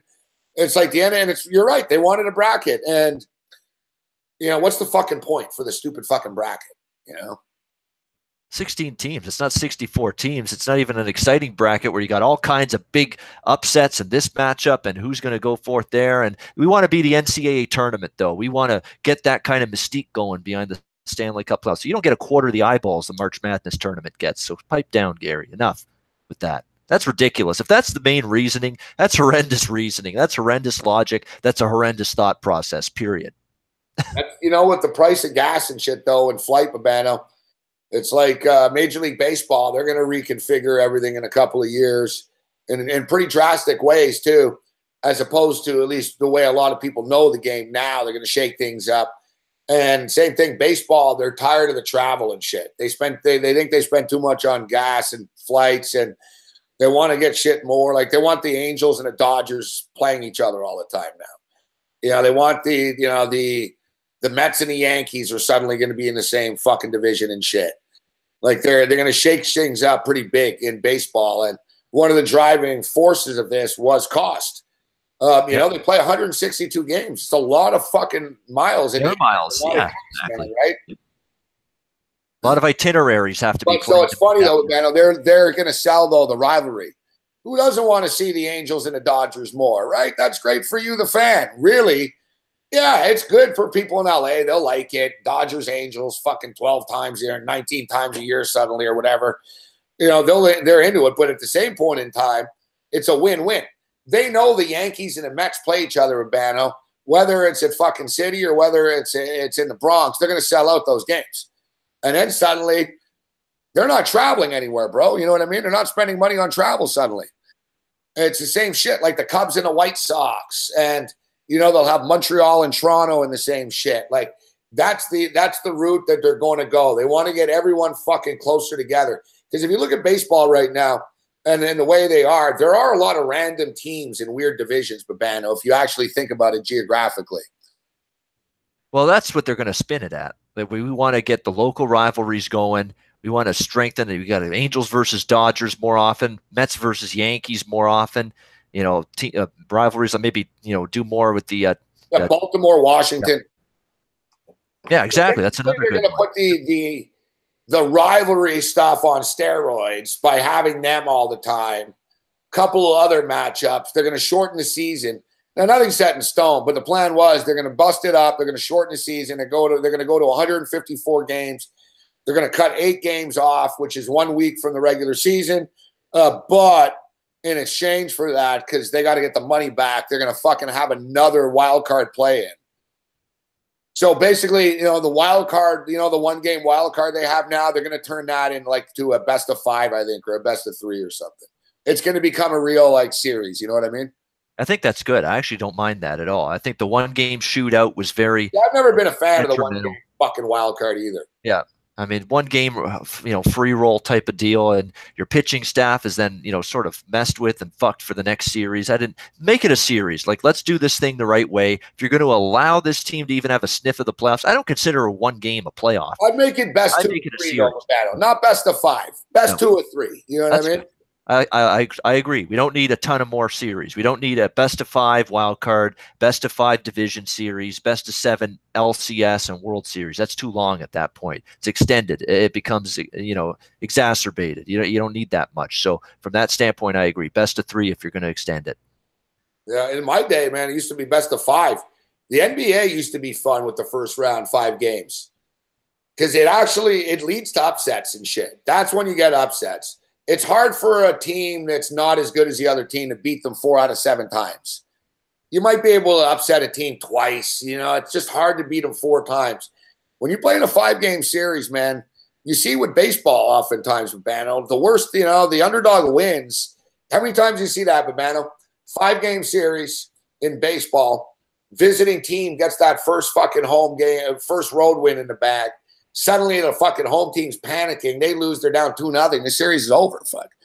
That there haven't really been any upsets in the NBA with 8 versus 1 since they went back to the 7 games. We used to get it with 5. I remember when like Mutombo won, that was in 5. When Golden State won, that was in 5, and they lost to to fucking Denver. I think it was both times. Raptors beat the Knicks with Vince Carter in 5, or that was a 5-game series when they did that, 2000, 2001. Yeah, but that wasn't a massive upset. No. That wasn't like, were the Raptors? The Raptors weren't an 8 seed, were they then? I don't think they were that low in the conference, but that was Lenny Wilkins, I think, was coaching them that year. But yeah, I mean, they weren't a massive underdog, if at all. Wasn't a huge upset beating the Knicks. Then that's when they lost to the Sixers after that. All right, so Babano likes the over tomorrow in the Devils and the Lightning game. Yes. He likes the Devils in a series. So the Toronto Maple Leafs and the Boston Bruins. Are you a Leaf fan, Babano? Sabre fan, unfortunately. Oh, you're a Sabre fan, huh? Really? Yeah. Are you a Bills fan? Who are you an NFL fan of? I'd probably say closest to being a Bills fan if I had to choose. I mean, I'm not a die-in-the-wool Bills fan, Gabe, like you more are. More of a Sabre fan than Bills fan. Yes, definitely. Yep. Definitely. You cheer for the Sabres. You're just sort of a Bills fan. I do, and it's the funniest thing. It was, of all things to make me a Sabre fan as a kid, it was watching Fox 29 WUTV Buffalo. They had the Sabre games, a lot of the Sabre games back then. Rick Jenneret and Jim Lorenz. And Rick Jenneret was just so hilarious to me and amazing as an announcer that I became a Sabre fan. That's when it started, like 93, 94. Pat Fontaine and hearing Mayday and all that. That's got me into being a Sabre fan. That's what did it. That's exactly. That's how they'll get to you, that stuff. The Buffalo Sabres, they used to actually be good. Like I remember when I was a kid, man, I had a Buffalo Sabre jersey. I loved that blue and yellow, the old Sabre jersey in the 70s. We were talking about great hockey. It's funny, the Denver Nuggets actually jerseys look like them now more than the Sabres do. But yeah, it's hard to believe the Sabres are like a bigger fucking steaming pile of crap than the Bills are. I know, they're worse. Like the Sabres saw the playoffs with the Bills. Yeah. It's like, it's like torture. It's like the Bills are like the good team in that city, which is just bizarre. Like I watched, I'm a Bills fan, so I got a soft spot in my heart for the Sabres. I followed the situation, and it's like cruel and unusual punishment for these people in Buffalo. It's like your football team blows, and then the hockey team is just like they're incompetent, Babano. Like, I don't know how many fucking years they're going to have top 5 picks, and they don't get good. It's baffling. You got to fix the defense and find a goaltender. They've got guys that can put a puck in the net, but their defense is terrible. The Tim Murray, the jury's out on him as the GM. And how many times are you going to fire the coach? Ted Nolan couldn't do it. Dan Bilesma wasn't good enough. Now we got Phil Housley in here, and it's not Phil's fault. He's a rookie coach, but you saddled him in an impossible situation. A miserable team year one with a rookie head coach, Phil Housley. How do you think it's going to go? And it was ugly, but ugly. And you've somehow this franchise has sucked the life, energy, and passion out of Jack Eichel, who is a guy with all the talent in the world, should be dominating this league. And unfortunately, he's been just lessened and gutted because of just shit all around him on this team right now. Yeah, I know. He's been beaten down already. Oh, yes. He's always got to answer to the media. Oh, it's not fun. They deserve better. The fans. This is Jack Eichel having to apologize to the fans every night, saying they deserve better than this. I don't blame them for not showing up. He actually said that after one game the last month of the season. Poor guy. Pagula, I don't know, man. Pagula, he's nice, man, but it's like he's a worse owner in the NHL than he is in the NFL, and that he's hired too many former Sabres, a lot of bad hires along the way. Missed draft picks. Yeah, not getting McDavid was a real just sort of kicking the fucking balls. Eichel's good, but he's not a game changer like in the same way that McDavid is. And, yeah, it's tough. It's tough. It's been a really tough. And I don't see it getting better in the immediate future. I think it's going to take a good solid sign there, right? So that's another thing. Like, it's not like they if they threw a lot of money, they could sort of they could overpay for a few people that would take the money. But like, as far as getting really good free agents, why would anyone go to Buffalo? You know, if they're getting offers somewhere else, why would they go to Buffalo? I hate to say it, but it's true. It's true. I mean, what is it? The armpit of America? So that's what someone said a while back, years ago to me, that it's the armpit of America. Yeah, I know, but that's not fair. Look, you live in the fucking area, Babano. So yeah, exactly. No, dear, it's not that bad. No. But Buffalo is not as great wings. Great wings. I can't take that away from them. Their chicken wings are amazing. The Anchor Bar there. I've been to Anchor Bar at times. I've gone to Sabre games. Fantastic spot. All right. So Toronto Maple Leafs, Ben. We got off track because I asked you if you're a fan of the Leafs. So no, I will say one thing about the Sabres, though, before we wrap up that topic, is how do you expect to compete, too, when you've got goalies like Robin Lehner every night, who's always injured, never stays healthy, and when he's in there, he's not very good. Chad Johnson, who's a journeyman goalie. I mean, how do you expect to win and compete with the goaltending like that? And they just got to hope and pray Linus Ullmark actually is a young prospect that actually shows something and that he could maybe be a viable number one at some point. Yeah. See, people are sticking up for Buffalo right now in the chat. All right, so the Toronto Maple Leafs and the Boston Bruins.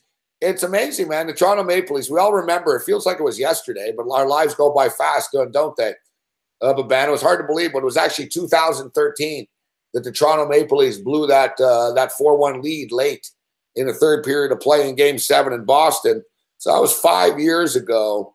They haven't played each other in the playoffs since then. And, you know, the Leafs have won 7 of the last 8 times they played against each other. The Toronto Maple Leafs are 7-1 against the Boston Bruins the last 8 times they played each other.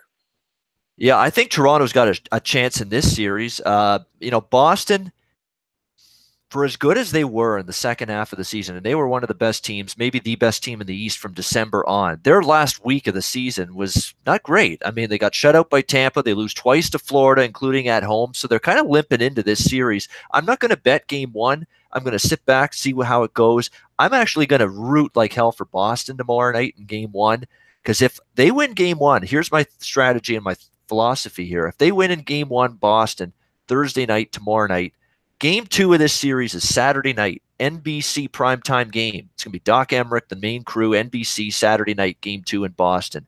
It's going to be Austin Matthews wanting to show out in a big way with his team down 1-0 in the series, needing to try to tie this series up, getting a national TV NBC spotlight game Saturday night. He will lead the Leafs like you wouldn't believe in that hockey game. And I think it becomes an even stronger Game 2 bet on Toronto if they lose Game 1. I'm hoping Boston takes Game 1. You've got the zigzag theory, the bounce back theory in play in Game 2. Austin Matthews, American-born star, on NBC Saturday night, Game 2. Big effort from him, big effort from the Leafs if they fall down 1-0. That's unload wager type of thing for me if Boston wins Game 1, and I'd come right back with Toronto Game 2 in that spot.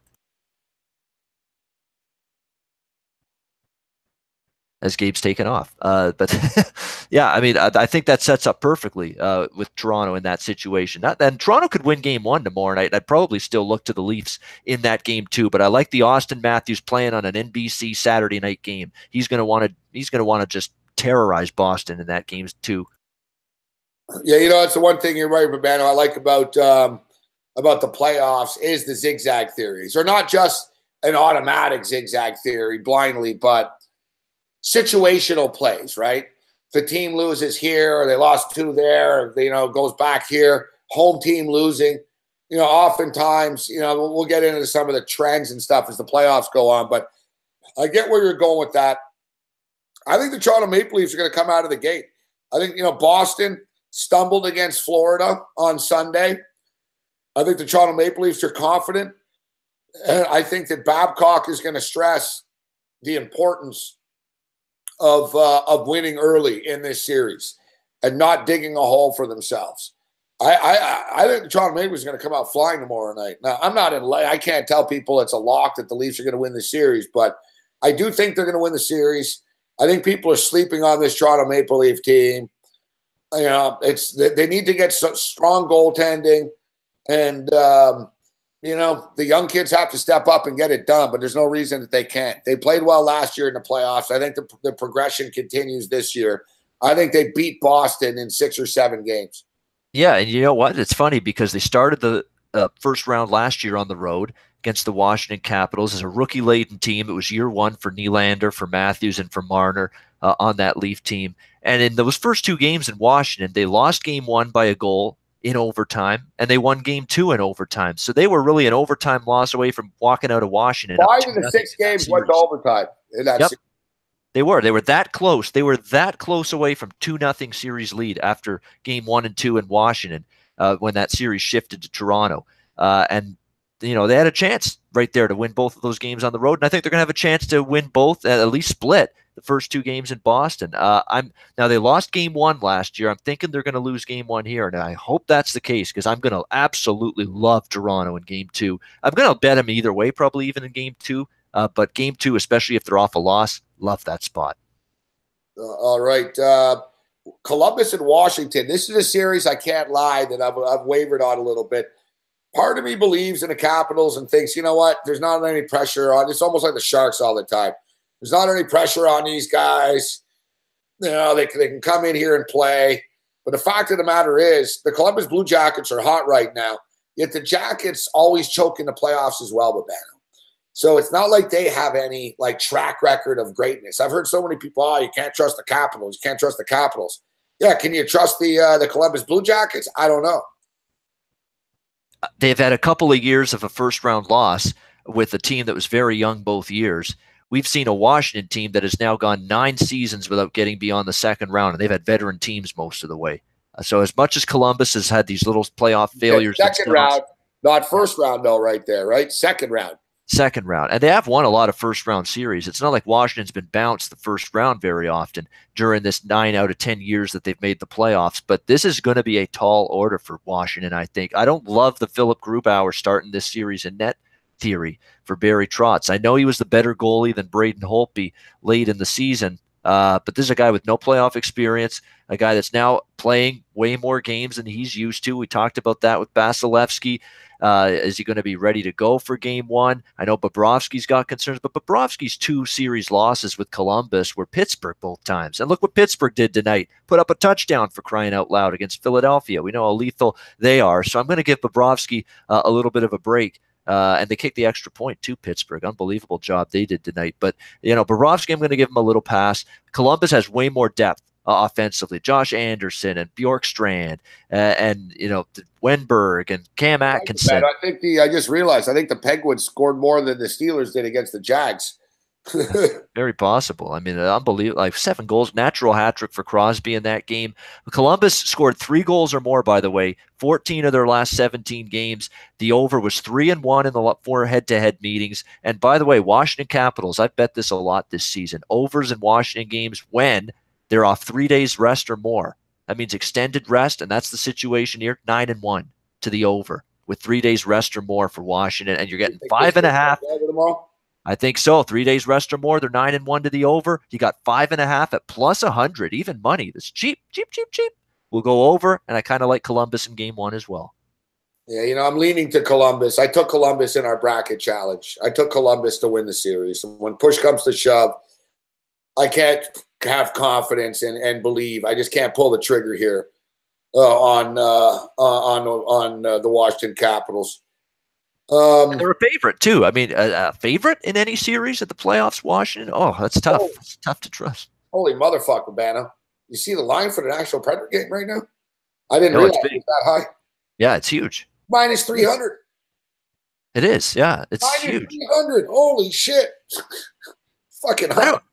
I don't know if in Nashville, in that building, that crowd, that team with the tremendous blue line. I mean, can you get a better top four defenseman than Matthias Ekholm, PK Subban, Roman Josi, and Ryan Ellis? I mean, that group is fantastic for Nashville. They're awesome. Yeah, I mean, it's amazing defense. I'm tempted, though, because, it's game one. It's a brand new series. They went all the way to the Cup final. Do you maybe take this first game for granted a little bit? I'm actually a little. No, they're not. I don't want to just out your theory, but they're not going to take it for granted. It's more Colorado. I'm thinking, I hate to say it, Babano, but the number is what it is. It's very high. Yeah. It is. I think Colorado gets overwhelmed. It's their first playoff game. Yep. I think Nashville is going to come out buzzing and shit. I guess, we're going to have to lay a puck and a half, man. Like I think they'll win 4-2 or something like that, 4-1. I think Nashville are that damn good. I think, are they baiting you right now and trying to take Colorado? Yes. And are they, what they're doing, it's almost like Clayton Kershaw here, even though he's lost. You know what I mean, man? It's like they're trying to scare us off, the Nashville Predators. So, don't bet this game. You don't want to bet this game. It's way too high. I'm telling you, that's trying to read between the lines. That's the feeling I get. They're trying to scare us off in Nashville here. Yeah, I like to make a case at any price for a dog of this size in any sport. I mean, plus 240 with Colorado. I'd be more comfortable if you like them taking plus 1.5 goals that maybe they can hang around. But, at some point in time, you don't even trust that either. I mean, Nashville's been very, very good at home. It's just all about focus for them. How does Pete Laviolette get his team ready to go? I heard an interview with him today. He said, we're ready to go. We can't wait. So if you listen to the coach and believe him, there's going to be no looking past Colorado. They're going to be ready to go. They're going to be excited about getting this playoff run going and trying to get back to another Cup final. And that defense, you compare Colorado's, you put Nashville's blue line on one side of a piece of paper, Colorado's on the other. It's ridiculous, the difference. I mean, Colorado's blue line just can't compare at all. And that's probably going to be the difference in the end. I don't trust Jonathan Bernier. Sorry, I don't trust Bernier in a big spot with Semyon Varlamov injured. I don't, especially on the road. So as much as I'd love to take a stab with a big dog of this size, I'm not sure I can. And what I think is the toughest of them all, the San Jose Sharks and the Anaheim Ducks. Like, holy fuck, this is a tough series to pick. It's a tough game to pick. To be honest with you, I just sort of lean with the underdog here. I think either in almost every game, if I'm getting plus money, I'll just sort of take that team because I think it's going to be that evenly matched. We haven't had it in the first two games, haven't gone overtime yet here, but that'll start to come in eventually. What do you make of the Sharks and the Ducks? That's going to be a really, really physical series. Actually, about Bernier, I left out the part. There's another thing that's tough to trust is a guy that believes Nelson Mandela was one of the best hockey players he's ever seen. So that's another reason I just can't trust the guy. He's not going to get something that you can that you can trust fully. But San Jose Anaheim's interesting here, Gabe, because this series is going to be, I think, a penalty parade. It could be. It's going to be physical. It's going to be nasty. It's going to be rough. It's going to be a situation where I think it could be an under series because there's one under after another. The last 10 meetings between the Ducks and the Ducks and the Sharks, one has gone over the total of the last 10. That's it. But there's going to be a physical series. You got to hope that they don't blow too many the whistle too much. They don't call too many penalties because I think it's going to be rough. It's going to be chippy. You've got Perry and Kessler for Anaheim, two backstabbers, two guys that won't hesitate to slash you in the back of the leg, cross-check you into the glass, do something dirty after the whistle. They're going to be doing that all series long to San Jose. San Jose has been one of the best defensive teams, Gabe, in the NHL all season, but they didn't play that way late in the season. They gave up a ton of goals. They're going to be looking to clean that up here against Anaheim. I was liking Anaheim initially, but I start to see these injuries. We don't know if Gibson will be ready to go in game one. It could be Ryan Miller, although he's a veteran. He's been there. He knows what it takes. But Cam Fowler and Bieksa being out on the Anaheim blue line due to injuries, I think could hurt them at some point in this series. So I was leaning Anaheim. Home ice could be the difference here, but it's not a strong feel either way. I think it's a coin flip. It's going to be a long series, tough series, physical series, nasty, some fights even. Wouldn't surprise me, especially when Anaheim loses. They always start, throwing down and trying to fight you. That's their MO. Should be a great series. It's going to be a war, that's for sure. Bano. Oh, yeah, it's going to be a lot of fun this series. I'm looking forward to it. We'll be on live during that game tomorrow. So here we are right now, Babano. It's still 1-0 in a hockey game. There's 2.5 minutes left. Just a constant slate of power plays and opportunities. I don't know how the hell these pucks aren't going in the net right now. It was a glove save by Quick saving their ass right now. Las Vegas is suddenly all over them. Total's now 3.5. Babano, here's your chance. It's over 3.5 is plus 135. Under 3.5 is minus 165.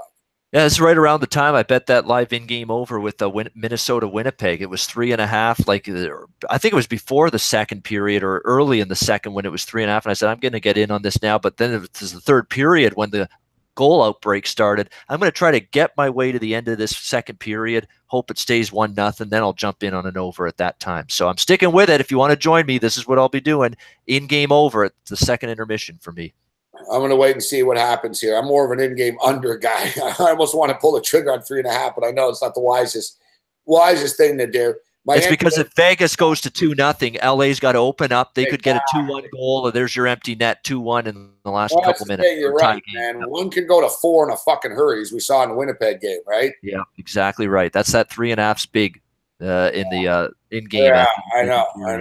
Yep. It's dangerous 3.5, but they're going to go to 2.5 for the teams. So my NBA picks suck tonight, though. Fucking Denver. We got screwed on that. That's brutal. That's awful. Yeah. Now Utah's down by 14 at the half. How much are they really going to have left in them here in the second half? At some point they might just tap out. Say, well, we didn't win the division. We're not coming back. So, and I said, the Clippers this. And you know what? Lou Williams isn't playing, but everyone else is. Austin Rivers, DeAndre Jordan, Tobias Harris, and they're fucking losing 64-53 right now. Yeah, 64-53 Lakers. Quick update with the other ones. We've got Sacramento up on Houston 52-44. I'm not convinced Houston cares one iota about that game. No. And you've got Portland up 55-41 on Utah at halftime. So 14-point lead for the Blazers. As I just stated, yes. Yeah, let's see who's even playing here for the Houston Rockets. I remember D'Antoni saying something along the lines of, we're just looking to keep people healthy and ready for the playoff. I mean, he gave you a quote that they weren't interested. Stretch, but tonight it looks like he's packed it in. Yeah, he's got Green, Hunter, Black, Tucker, Johnson, on Anaku. Is that Ty Bloch? Wow, I didn't even know he was still Andre Bloch, I should say. Yeah. No, Tariq Black. Oh, Tariq Black, yeah. Yeah, Tariq Black. Oh, okay, Tariq Black, yeah. Zeke. I'm thinking way back in the day, Andre Bloch. ZQ is. Yeah. Who the fuck is ZQ? China. Wow, yeah, they're going to the, you know what? They're smart. They're going to the end of the bench tonight. What's the number here? The Sacramento Kings are minus 8.5 in game right now. Can't do that. Fuck. I was going to say, I know it's a throwaway game for Houston, but you're ever going to lace 8.5 with them? No, they're up by 8 right now, but still, I can't. Yeah. We needed the balls to do it before it started. Yeah. No. You won't see me doing that. 8.5 with bad teams, even if they're against someone that doesn't give a shit. Nuh-uh. You know what? I keep going. The NBA, it's kind of ridiculous for Banner. I bitch about this earlier in the week, though, too. We can complain about the NHL, but the NBA, it's fucking ridiculous for Banner. The playoffs start on Saturday, dude. Yep. Right? So the playoffs start Saturday afternoon. It's Wednesday night right now, 11:45 Eastern, and we don't know jack shit about it. It's like a private rave or something. Fuck. Oh, well, we'll let you know 10 minutes before the game starts. And these teams play 82 games. They go through all this bullshit. And now suddenly, they wrap up tonight. And then, you're playing Saturday afternoon at noon in the playoffs. You don't know yet. You don't know the time yet when you're playing. It's ridiculously unfair to the fans. Like, look at me. I want to go to the game, it's the Raptor game. I'd like to fucking know when it is, Babano. What time is it at? Right? I want to know what time, what day. Maybe it's Sunday for all I fucking know. Like, who knows when they're fucking playing? It's Matt Devlin ridiculous that we still don't know this shit yet. Matt Devlin seemed to think it was Sunday, or it was more likely to be Sunday. Not for sure, but more likely to be Sunday. Last week he mentioned it on one of the Raptor games. So I'm thinking it's going to be Sunday, but it's not been confirmed yet. So you can't totally go to war saying, "Oh, the Raptors game 1 at the ACC is going to be Sunday." We just don't know yet for sure. Yeah, I don't. You can think and speculate all you want, but we don't know for sure. Yeah, I don't know. Like they're. And that matters to you because aren't you trying to get to that game, if I'm not mistaken? Yeah, that's what I just said, Babano. Yeah. There you go. I kind of said, yes, Babano. That's how I opened this conversation. Yeah, that would be a nice thing to know. Game 1, when and where. And what, or not when and where. We know where. When and what time. Yeah. What day and what time. What are you that distracted about, Babano? With the hockey game? No. It was just a little flurry around the net at the time, yeah. I don't understand. Are we watching the same game? Like, how come you get so distracted compared to me with the same games? That's just the way it is, I think, yeah. Yeah, but why? What do you mean that's the way it is? So I have laser beam focus when I'm doing things and on tasks, yeah. That's not laser beam focus, Babano. That's the opposite of laser beam focus. No, that's true. I'm with you there, but yeah, You'd be a surgeon, fuck. No, exactly. Like Babano, you'd be in the operating room and shit, and there'd be the clock fucking would tick. You'd be getting distracted. Oh, the clock's moving, fuck. I thought I heard a clock ticking just now, by the way. That's the weird thing. I thought I heard a tick, tick, tick, tick, tick, tick somewhere. Yeah. Like I've never, out of all of our guests, you by far get distracted the most, Babano. No, there's no doubt about that. I agree with that. Big man on campus is the best at it. No, he's really good. I mean, he's locked in at all times. He is. I don't know what Big Man does. I think he might have like a TV, like literally right above his computer, right in front of him or something. Because he seems to stare directly at the computer, but he sees the Gabe right in front of him. Me, I'm not distracted. I don't know. Fuck it. It doesn't distract me for some reason. I can't call you out. I didn't hear 2 things today on the radio show because I was placing a bet. I was like, what? I didn't, I got lost today myself. See, it happens to everybody. Come on. Yeah. Yeah. More often, probably. Yeah. But it happens to you all the time. Yeah. A lot more regularly. I don't disagree with that. I admit when I'm act the way I do sometimes in certain ways. And that's one of the ways. It's just, I'm just looking at something and there's someone talking and I got asked to repeat or what? Yeah. All right, let's check out this live in game here. We got a shot. Oh, it's over 3.5 plus 180 now. Great price on it. Great price on it. I got to get in on that. Yeah, over 3.5 plus 180, huh? Yep, that's good enough for me. Take a shot. Yep. Get us to 2-0. LA's got to try to open it up. And then 2-1, and who knows? And then anything can happen. Then we're live to cash it if it gets to 2-1 at any point. Fuck, I'm going down in flames. My fucking overtime props tonight. They could still get there. This overtime prop still in it. You know what pisses me off? I lost the prop, the first no goal in the first 9:30, and I wanted to do it in the last second period. I was going to do it again. I was like, fuck this. They won't score in the first 9 minutes of the second period. I didn't have the balls to do it because I already got the under in the game too, and I'm on Vegas here, but it's pissing me off, man. These basketball games are really pissing me off too. I can't lie. Like, I'm getting fucking angry. My hockey picks are fucking good, but this fucking bullshit, fuck. By the way, we're at plus 250 to go to overtime in game right now. Plus 250 to go to overtime. It's actually a worse price now, slightly, than you could have gotten before the game. I think it was plus 275. Plus 285. Plus 285, yep. So plus 250 right now. Yeah, so it's pretty much the same. So I can pretty much cash that out. I can abandon shit, but I'll suck it up.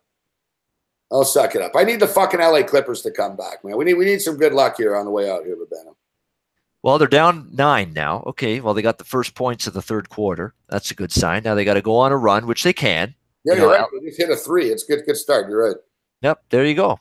They're going to make a run. It's the Lakers on the road in a finale that's, I don't know how much it's impactful to them. So I would expect the Clippers to make a little run here at some point, starting now. Let's hope. Hopefully. Hope. From your From your mouth to Lord Gambler's year. Let's give you some good voodoo, some good vibes here to end the night, because that's brutal. That's an old screw job. That's taking it up right in the old. I saw 5-0 run here for the Clippers to start the half. Yeah, that's that. You got to wipe away the stench of that screw job with Denver and Minnie. That was brutal. It was terrible. It's taking it right up the ass there. It was awful. Wipe away the stench, take it up the ass. Hero wordsman on the way out here. Yep.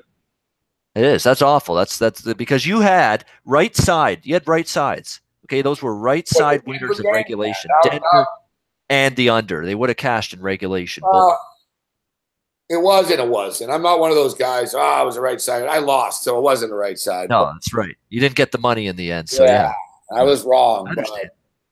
Let's just say it was a cruel wrong, right? I mean, it's hard for me to find. It was tied for the last 2 minutes, Babano. Like, only if one of the fucking teams could have scored late, right? It was just overtime was the worst fucking case scenario for the total and the fucking +4.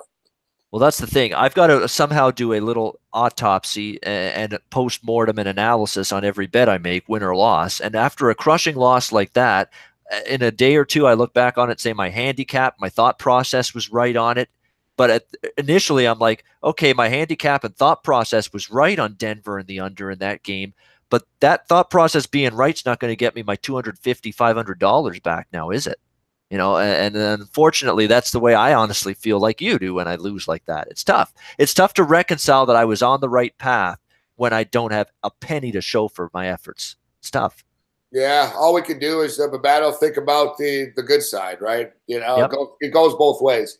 Seems like I lose more bets by half a point than I win, and when I win easily. I mean, I don't seem to win like I don't win a lot of close games. Fuck, most of my wins, like especially in football, like my wins are like by easy covers and shit, and I always lose in a weird, painful fashion. But it is what it is. It's life, and if we didn't enjoy it, we wouldn't do it, right? That's why it's the late night anger management class. I'm sure people are loving it when you lose bets like that, Gabe, just because you get to live up to the late night anger management bill that this show is called. And rage. That's what gets people fired up and loving the show as much as they do. Rage. Chris Ed says he needs something to calm me down. All right, Babano, any closing words? Too bad. I thought maybe we would have a little we would have some NBA to hit on the way out here, but doesn't look like it, man. When are they going to announce this shit? Saturday morning? Like I said, it's like a fucking rave. It's like a private party. You know, they'll let you know where it is. You know, text this number. We'll let you know like Saturday afternoon at fucking 4 or 5 o'clock where the rave is that Saturday night. This is ridiculous. It's bullshit. This is ridiculous. We can bitch all we want about the NHL. At least they fucking announce who's fucking playing when. They have like zero regard for the fucking fans or even the players for that matter. Like it's ridiculous right now that a player would be sitting there not knowing what time they're fucking playing at, and a team wouldn't know when to schedule their fucking routine and shit. And like I said, zero fucking appreciation for the NBA fan from the NBA. Like you expect fans just to jump. Well, it doesn't matter what time we're playing. We'll fucking tell you when we tell you. It's fucking garbage. They should already have this shit. Like the second Babano that we knew, boom, all right, Wizards, Raptors. We've known that for 2 hours now, right? They should have popped it out. You know, they should just be popping out press releases right now. Raptors and Wizards starts fucking Sunday at 4 o'clock. Boom. You know, bam. They should be popping out each series that they know to get a head start on this. It's garbage. It's ridiculous. And I'm going to have to mention it because I got the standings in front of me now. We've got Toronto, the 1 seed, versus Washington, the 8 seed in the East. Boston, the 2 seed in the East, versus Milwaukee is confirmed to be the 7 seed in the East. So Boston, Milwaukee in the first round. Yeah, we're going to have confirmed. You're right. That's a good call. The East Philadelphia. Yep. Philadelphia 3 seed versus Miami. That's your 3-6 matchup. And you've got Cleveland, Indiana, your 4-5 matchup. So there you go. Yet on the NBA.com website, I just opened it up now. This is fucking Mickey Mouse. This is amateur hour by this organization, by the webmaster, anybody who runs this cockamamie website here at NBA.com. This is ridiculous. I'm on NBA.com, Gabe. No joke right now, the homepage. And on the homepage, the main article, the main headline, Nuggets Timberwolves battle for final playoff spot. Where to watch the games April 11. Really? That's the main news you've got? Where's the Eastern playoff matchups, guys? Wake up. What are you doing? Yeah, that game's been over for an hour. That's unbelievable. It's ridiculous. Are they sleeping? It really is unbelievable, isn't it? It is. Like, we're talking about big-time sports leagues here. The NHL website, they can't even run their bracket challenge properly. The NBA, you're the fucking NBA. The NBA is fucking, giving me trouble because I have ad blocker. The NBA is like, oh, you have ad block, you got to turn it off. What, for your shitty website? You figure your league you'd have up here right now at least a couple of playoff matchups, or at least, like you said, Babano, T-Wolves clinch playoff spot. I clicked the link. Nuggets Timberwolves battle for final playoff spot right on the homepage just now. I clicked the link and it says, this is hilarious. Win and you are in. 5 magic words for the Nuggets and Wolves. That phrase is true for both teams as they face each other in the season's final game, 8 p.m. NBA League Pass. I'm not making this up. This is amateur hour. This is a professional sports league. I click on NBA.com 1 minute ago and I'm seeing a press release about a game that's already ended. Yeah, oh my gosh! For the update to NBA. I know, great stuff. Holy fuck, that's horrendous. That's as bad as it gets. That's Talk about not operating a site properly. That's like the CFL site used to be. In game, you hit the score tracker. We'll give you score when game begins. You're like, fuck, it's at the half, motherfucker. That shit used to piss me off. The Arena Football League website, guys, for years, same shit. It's like it's fucking. I don't know. Like you said, it's the last night of the regular season. So I guess in New York right now, that's where the website's run out of. So there's some dickhead fucking kid, man, that I don't know. It's like, I don't know how Adam Silver. What are they doing? Adam Silver's an intelligent man. I don't know how this can happen on his watch. So why didn't they have the fucking the Sunday night baseball game on TSN the other night? Yeah, that's another shit show there. I mean, how was that game not televised? They're supposed to have the rights too to Sunday Night Baseball, TSN. How's that game not televised when you have 5 channels? They're fucking idiots. Yeah, I don't know. I'm like, disappointing from the NBA. This is unbelievable. I'm on that homepage again. They battle for the final playoff spot tonight. Where to watch the games April 11? Headlines on the NBA.com website. Where to watch April 11? That's unbelievable. Jazz cruised to the win against the Warriors. What? Didn't that happen last night? The Philadelphia 76ers aren't 50-1 right now to win the NBA title. Paul Harden pace offense as Rockets defeat Lakers. These headlines are 24 hours old. What are we doing here? What are we doing here? It's actually pathetic. It really is. It's actually fucking pathetic. Almost as pathetic as my fucking Clippers pick, for fuck's sakes. I can't believe it. I'm shocked by this. This is a professional sports league with this website that's 24 hours old news. All right, Babano. So you're taking the over 3.5? Yeah, plus 180. Locked in. So let's get to a 3-1 or 4-0 or even 2-2. Anything that gets us to 4, I'm happy. I'm going to regret doing this, but we're going to be on other sides of this, Babano. Under 3.5, and you'll lay a big price with it. I'm not doing that. I'm not going to lay 230. Oh, you're going to go the 2.5 route. No. You know what? 2.5 is plus 250. That's pretty tempting, actually. No, I'm doing like a crackhead fucking bet here because I'm a fucking degenerate idiot.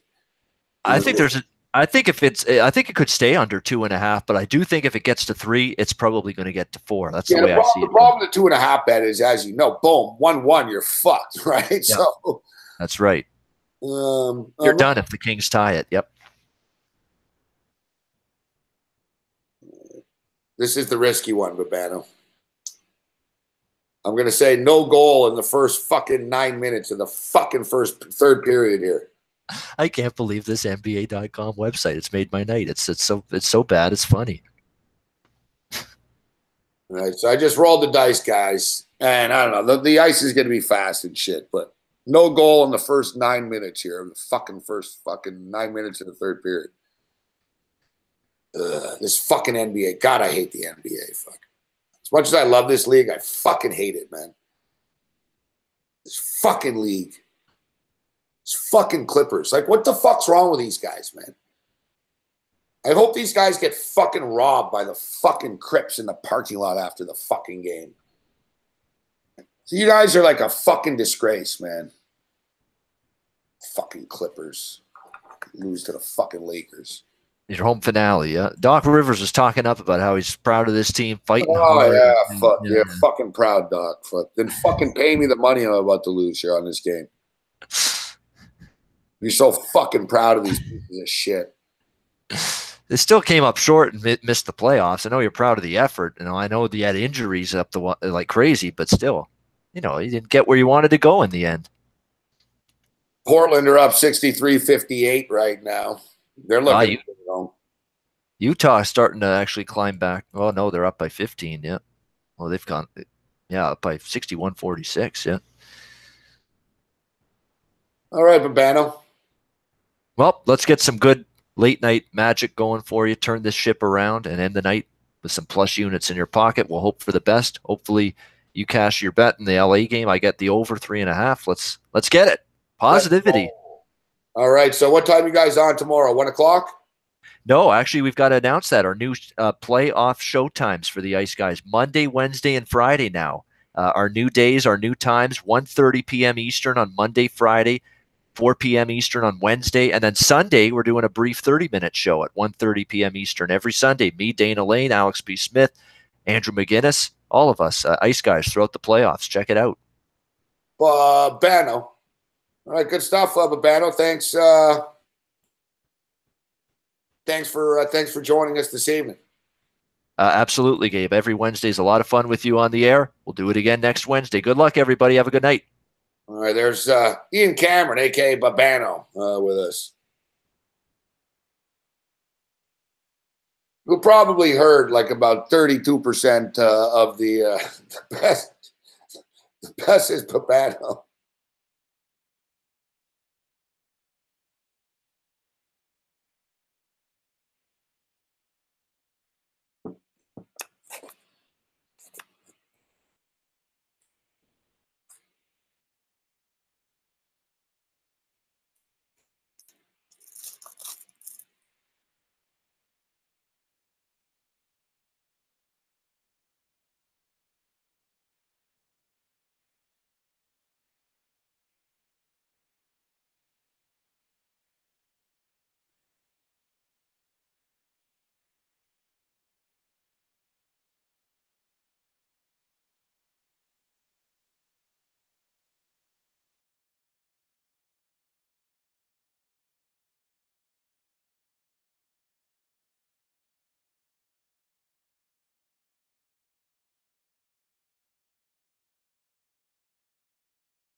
Thanks to Ian Cameron.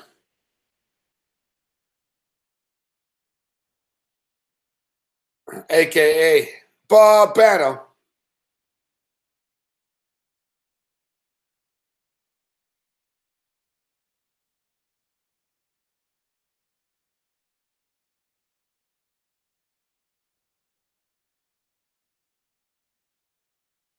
Smooth operator. He's a smooth operator. Coast to coast onto Chicago.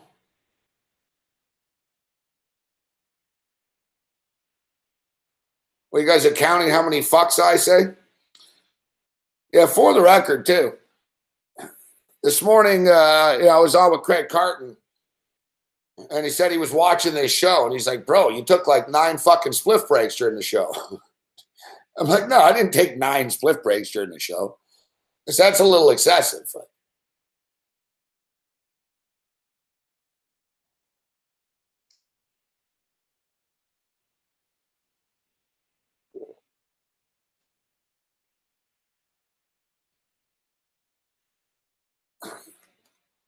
Yeah, look, like this evening, we haven't taken one break yet.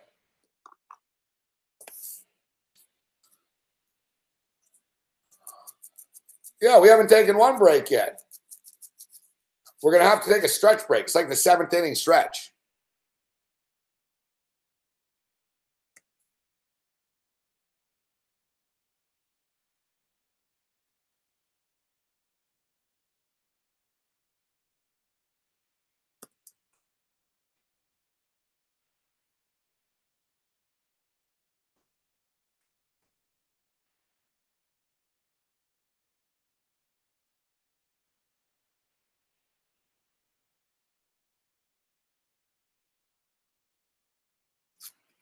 All right, the third period has started, and we are on.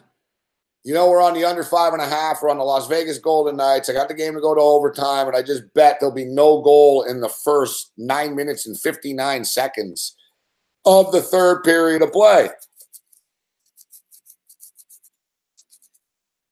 My guess is these fucking cocksuckers at the NBA head office are going to release the schedule. I don't know. They haven't updated their website in like fucking 2 days, so who knows? Think I got technical issues. Fuck. Somehow, like, you know, you got a problem when I'm more on the ball in the NBA.com and NHL.com. Fuck you guys are useless. What do you fucking hipster fucking computer fucking dickheads do fucking nighttime? You guys all eating Chipotle and shit?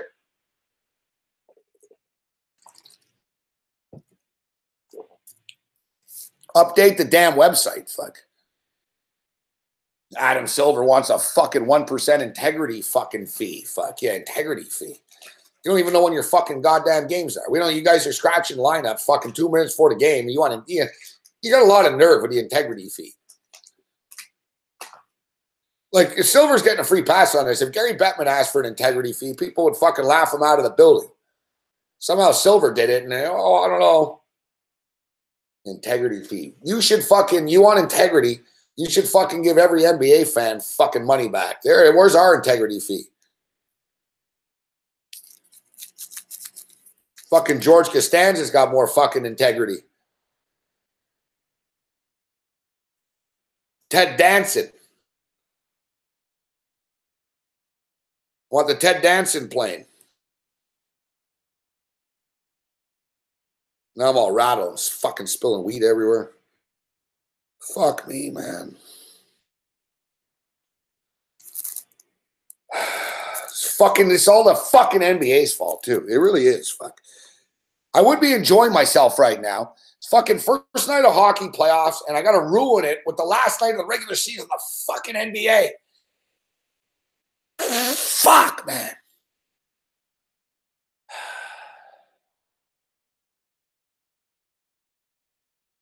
I would really start screaming right now, but I'm trying to pace myself. The playoffs just started.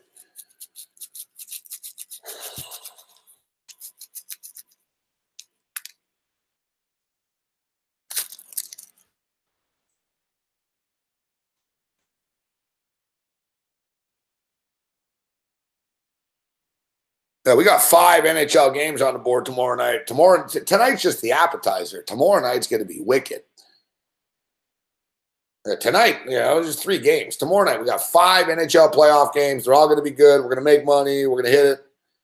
We'll take our first break of the evening here. It's the bathroom break, the bong break.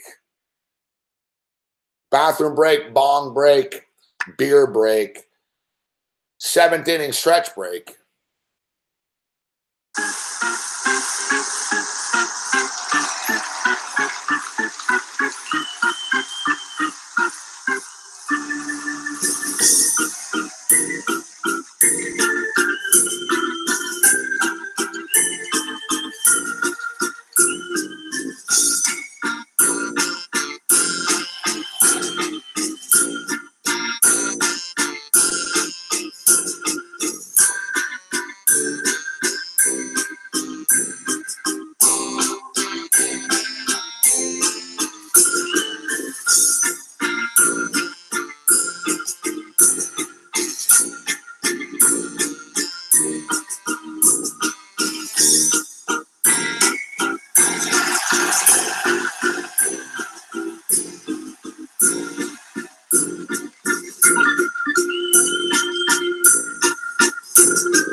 There's a little.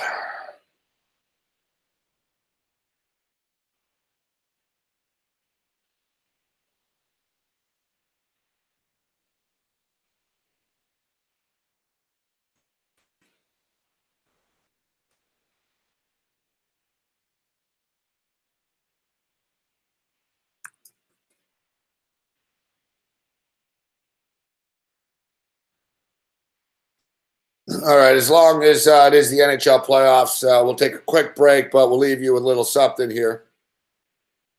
Some of you have heard this before, but this is in honor of the Stanley Cup playoffs beginning. So I've got quite a bit of time as I drive back from the Ontario tournament. I thought I'd share last night's adventure with you guys. Yeah, a little Lindy rough this morning. The head was Marty McSorley, that's for sure. Yeah, I had all my gear packed up last night and figured I'd hit the lounge for a Kelly Buckburger and some Eric Brewers. I'm up there and I'm enjoying my Bob beers, and I noticed this lady over at the Dave Bar giving me the Peter Budai. Well, she looks pretty good, so I wave her over thinking maybe I can Blake Wheeler, right?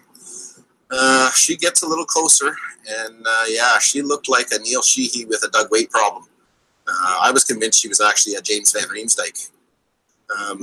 But to tell you the truth, it's been so Roberto Luongo since I've had Dave Sexton that I'd bang a gorilla in a Jordan tutu if I had to. Yeah, but anyways, we're chatting, and I'm finding it really hard to keep looking into her Steve Yzerman because I'm staring at this big Brian Boyle right in the middle of her face. I'm thinking to myself, I don't know if I could bring myself to stoop this Patrick Marleau anymore. She's like, oh, I really want to come back to your place. And I'm like, Johnny, oh, do ya?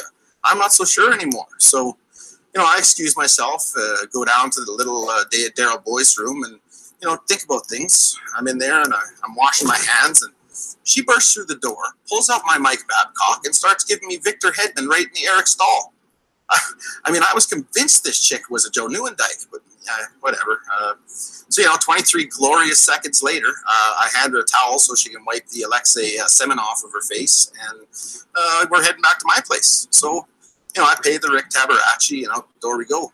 Now, there's Garth Snow everywhere. I mean, it's not exactly the middle of Brad May, so, you know, we walk out into a pretty good Theo Fleury. I'm thinking to myself, the only way we're getting back to the hotel by foot is if we got some cross-country Sergei Bobrovskys, right? So we decide to take a Thomas Caberlet instead. So I get her back to the room, and she starts peeling gear, and I Rafi Torres her gear off, and you know, I expose a pretty decent set of Jermaine Titoffs, and you know, everything's good. Then I get her out of her Lulu Liars, and I discover this chick is super Jason Woolley. I mean, this chick has never been to the Bill Barber, I'm telling you. You know, and I keep my head shaved, so I've got my Donald Brashears, and I could probably shave her down to the Jeff Skinner, but, you know, to tell you the truth, it was a little Ty Ratty, a real Mark Messier, and it was a little Mike Reekie, so I really didn't want to go near the damn thing. So anyways, you know, she sees the disappointment in my face, and she flips herself over onto her stomach, and she says, hey, why don't you take my Dustin Brown Don Cherry? And I'm like, what? I didn't want to go in Leon Draisaitl, right? So I grabbed some Hawk and Lube, and then I Pavel Bury it right into her Darren Pupa. Whew, 23 glorious seconds later, you know, I empty my Joe Sakic, and we collapse on the bed. She really wants me to Ryan Spooner, but I'm not feeling so Chris Osgood about the situation. So, you know, I tell her, hey, I got to get up Brandon Morrow and leave Pretty Jordan Eberle. So, you know, there's the Daryl Sidor. I got to leave Jordan Eberle. So this morning, I wake up, and my Michael Pekka is Travis Green, and it Brent Burns. I mean, Brent Burns. So I'm looking back on the evening, and I can't believe how Matt Dumba I was. So anyways, the moral of this story, if you don't want to follow in my Manny legacy, you know, the next time you get Randy Wood on the road, you know, you're better off to use your Hanson brother, all right? Or you're going to pay the Carey price.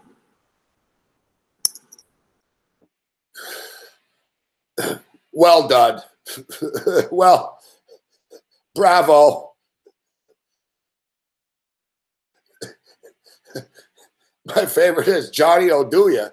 Oh, Johnny Oduya. That's some good stuff right there. Well done.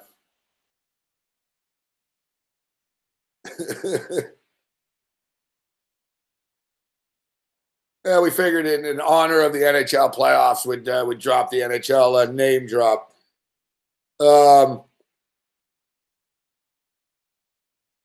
It's called NHL name drop. There seems to be a competition. Now, here's another dude. Go through my local Timmy Hosang's drive-through last week to get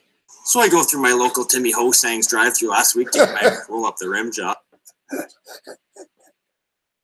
It just kills me right out of the gate. It takes a little stress off while I stress out my bet. No goal in the first 9 minutes. Right out of the gate, folks. I'm going to the Timmy Ho. It's like these fucking dudes, man. Like this dude here, he just looks like a fucking Canadian. It's the accent. So I'm driving home from the tournament there, and so I go through my local Timmy Hosang's drive-through last week to get my roll up the rim job and Trevor Daly double, and my golly, what a gorgeous girl served me. I mean, this chick was looking Keith Primo. I was partner Jonathan drooling right through the window. Now, I've slayed a few Timmy's chicks in my day, so I've Jamie been there, done that, but this one looked like a real winner. So I decided to go inside to eat my Adam Oats and have my Paul coffee instead. And sure enough, she was on break across the way giving me the Tommy Winkles. So Braden pointed her over, and she sat down. We shot this shit for a bit, and out of the blue, she asked if I had a Dustin Penner to jot down my number. I was like, well, Gordy, how are you? I couldn't believe it. I mean, this chick had a big old Pat Verbeek on her, a wee Craig Adams apple, and wasn't exactly on the Cam Atkinson diet. But that doesn't only matter to me much. I mean, she had a great Patrick Elias and a heck of a Christian Dvorak on her, so I couldn't let her screw away that easy, So I asked if she wanted to meet up at Wayne Gretzky's bar downtown later that night. Fast forward a few hours, and I get there. I order us a couple plates of Yari curry, a few Yarmar Yager bombs, and sure enough, she showed up. She jock plants herself down on the bar stool and tells me I'm paying. I was like, wow, okay. I mean, I guess that's Eric Fair, so I picked up the Vincent Trocheck check and off we went. We were just leaving when she drags me over to the Ron Hextall. I mean, now I know where she's going with this, right? But, I mean, my noggin was throbbing for a bobbin, so I couldn't turn her down. You could say I was a little Brian Rusty. But anyways, within about 30 seconds, she gets on her cam kneelies and starts giving me a little Roman Hammerlick. I mean, that really got me going. So, once she opened those David Leg ones, I proceeded to Justin Falk her until she said it Thomas Hurdles. And, things escalated quickly. I eventually ended up Alex Burrowing myself right into her Tom Barrasso. That was fine and dandy. But, a few days later, I decided to invite her over to my Phil Housley. I had quite the romantic night planned out, but my God, when she showed up, was she ever Mike Bossy. What a horny fucking Andy Moog she was in, let me tell you. She burst through the door, starts giving me an Adam foot job right in the Taylor hallway. Nice Andy Moog reference. Andy Moog reference.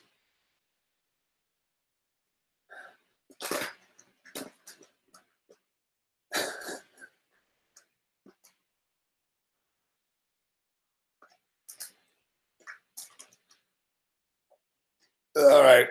A little bit of stress here.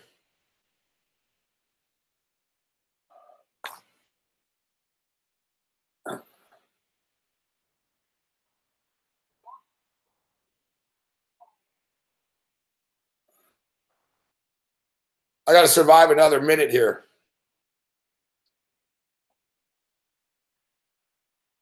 I can't believe I didn't put more on the fucking under of this game.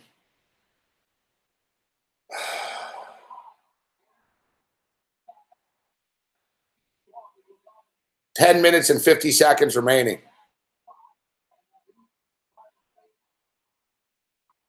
You guys clear the fucking puck for fuck's sakes, man. Fucking Kings can't get it out of their own end. There you go. 10:35. Oh, no. No.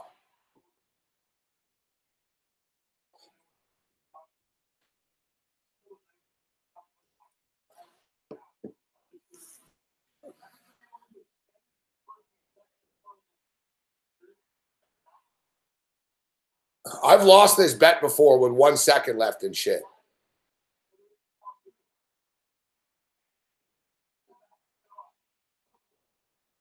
Holy shit. Oh my God. Oh, they nearly scored with 1 second on the prop.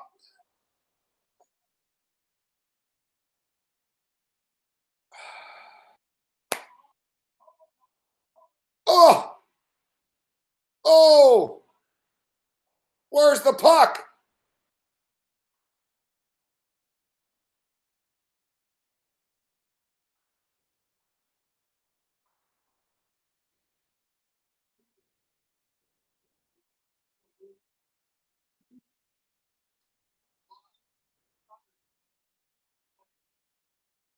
Man, that was close. Right at the 10-minute mark. Like, it would have been like literally a debate. The bet was $9.59. Boom, we hit it though.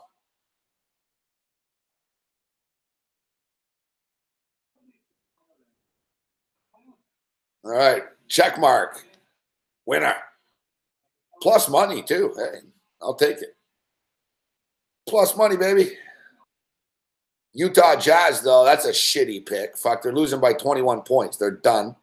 The total is like fucking fading because they're going to quit. Fuck me, man. And the fucking Clippers, what are the fucking Clippers doing?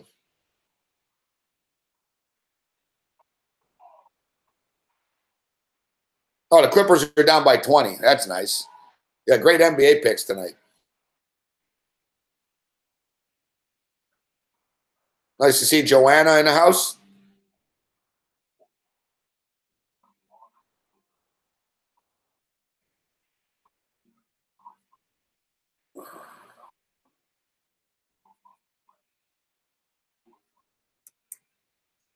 Fuck, I hate the NBA regular season finale. I don't know why I bet it. I warned everyone. I don't listen to myself. I'm ruining all this nice hockey stuff.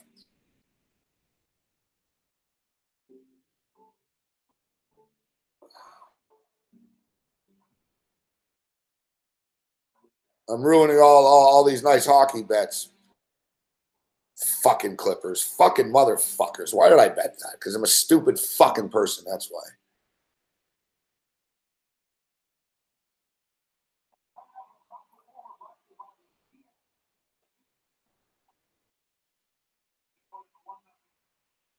Oh, you can't make, oh my goodness. Look at this. I'm raging and I'm getting all pissed off. You can't make this shit up, guys. You can't make this up. I didn't get the bet in. I didn't get the bet in. The no goal in the first 9 minutes and 30 seconds of the game. I didn't bet it. I'm looking right now at my plays and I'm like, what the fuck is this? Fuck.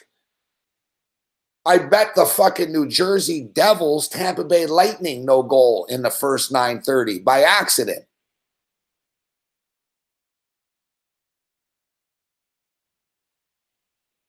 So I didn't lose. And I just hit the no goal in the first 9:59 of the third period. There's some good news. See, my stupidity finally fucking comes into play.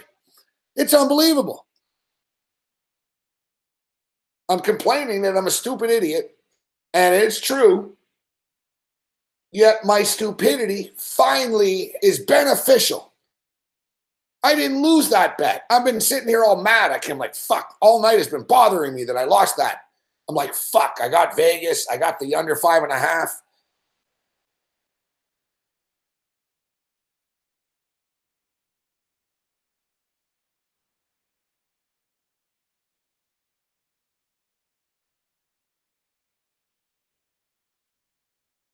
My stupidity comes into play.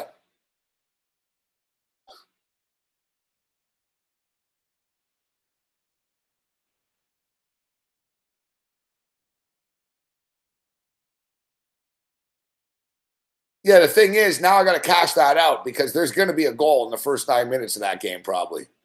Except, no, I can't cash it out now. You got to leave it now.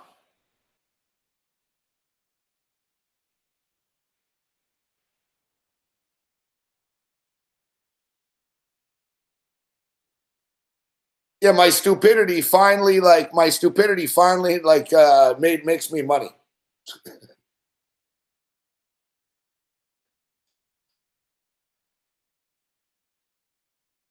All right. So what do we do now? This is where I usually jump in on. I grab the over, but I wait till it's 1.5. It's 2.5 right now. Fuck, I'm tempted to go under 2.5. 2-0 final score. 2-0 final score. And you know what? I have to do this because I have the overtime prop bet.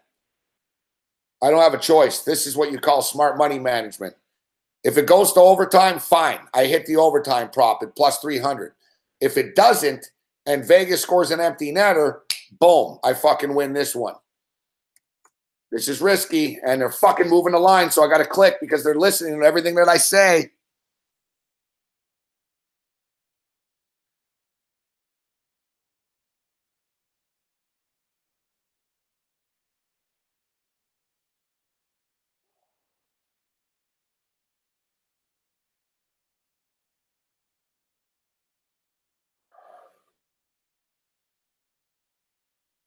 Settle down, sports fan.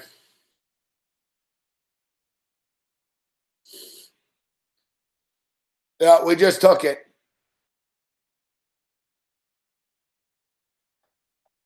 See, McKinnis knows what time it is. Thank you, Richie Rich. Now, I don't know if it's a sensible play. It is and it isn't. It is because I have a plus 300 or plus 285 on the game to go to overtime, which I can sort of accept losing. I know, we didn't get any overtimes tonight. There'll be overtimes tomorrow.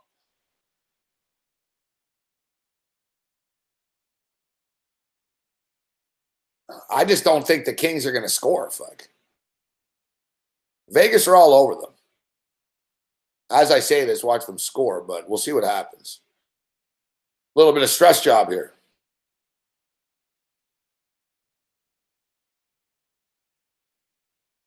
No, both can't hit. I can't.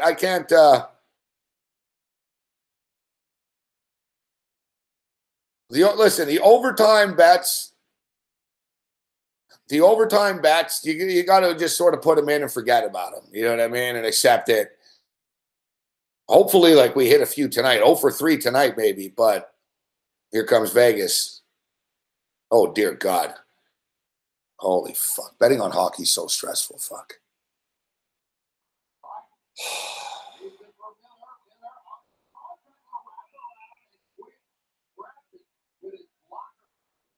Man, Vegas are fucking flying, man. like all the talk about the LA Kings are going to slow them down and shit. The LA Kings ain't slowing down shit. Fuck. If it's not for Jonathan Quick, it's 5-0, man.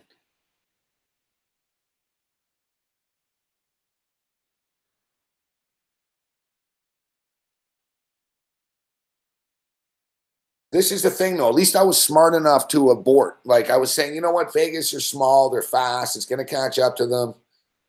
The thing is, this is game 1 of the playoffs, so it ain't going to catch up to them yet.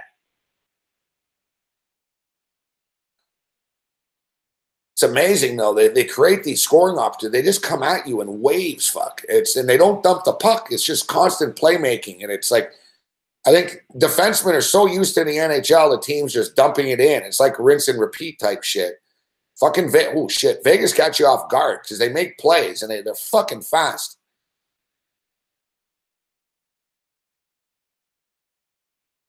See, look at that. Vegas tried to dump it in and LA got it out right away.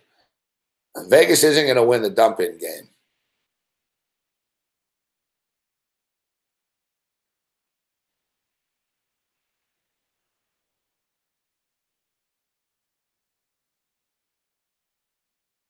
Yeah, the thing is, though, guys, it's still early for Vegas in the playoffs. I mean, this is game 1. Let's see them, move on and stuff like that. But this is an impressive showing so far. I brought this up earlier in the day today, in which people are like, well, Vegas, how are they going to perform in the playoffs? And, and I brought it up. I'm like, guys, they're not a normal expansion team. Marc-Andre Fleury's been in 3 Stanley Cups, fucking Olympics, World Junior Championships. Jonathan Quick's doing the Patrick Waugh shit. He's fucking showboating.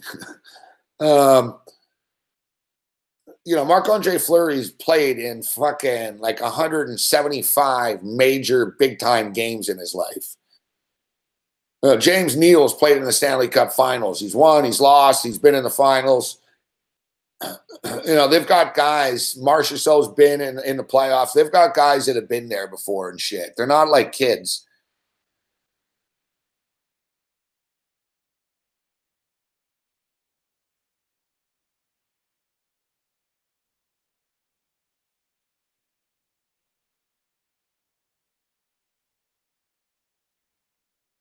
But like I said, tonight's just kind of the appetizer. Tomorrow night it gets real fun.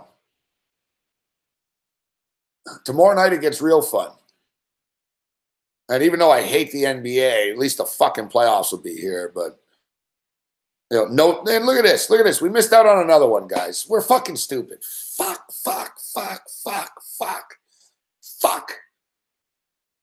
I'm getting fucking pissed now, man. Now I'm getting fucking upset.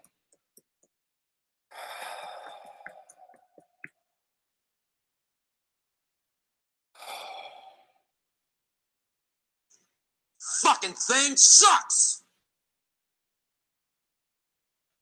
Fucking thing sucks.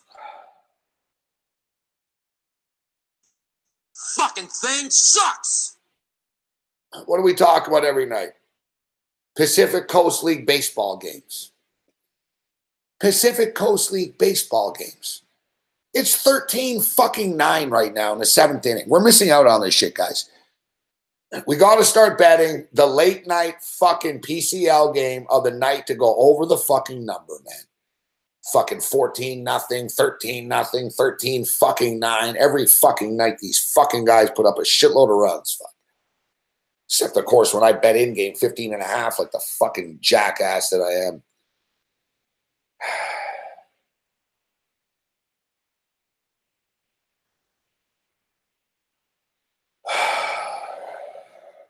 Even flow.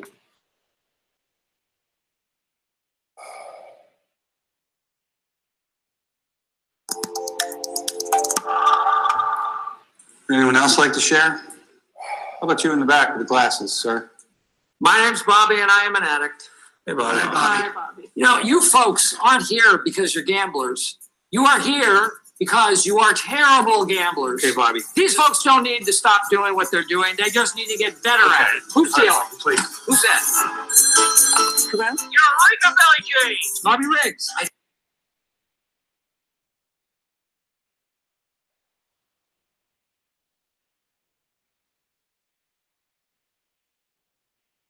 Okay, Bobby. And your point is, Bobby? And your point is?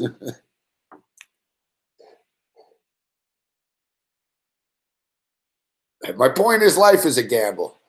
So why not bet on whether there'll be a goal scored in the first 9 minutes of the period or not? And why not bet on the under?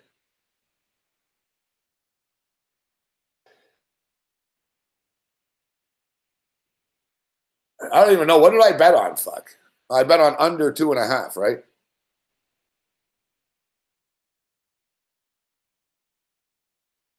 That's when you know you got a problem. What did I bet on? What was that? Oh, shit.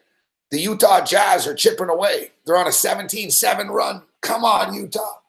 Come on, Utah. Come on, Utah.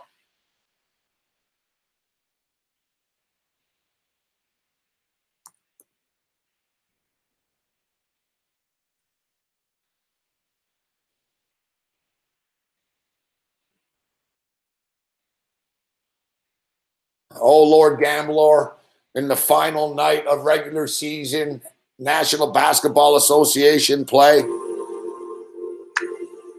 please save us.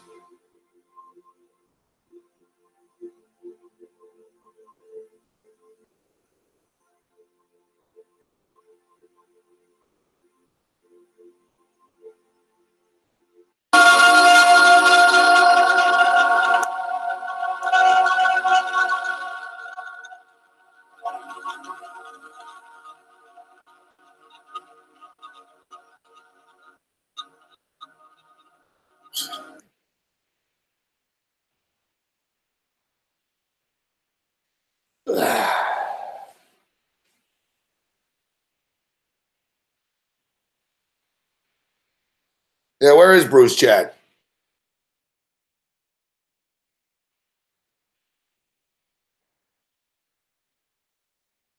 It is 3:59 left in this game right now.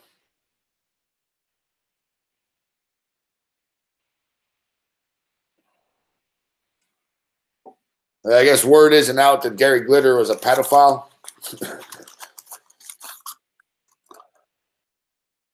Yeah, Bruce Chad's thinking about Bruce Chad.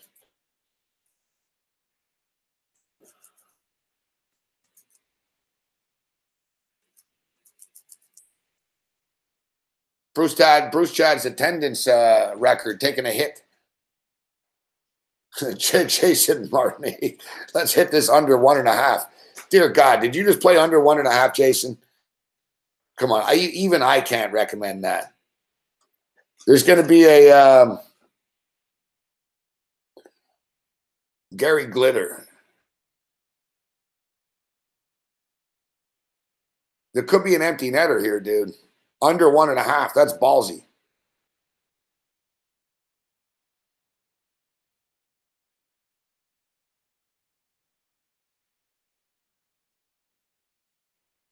Oh, another big save from Quick.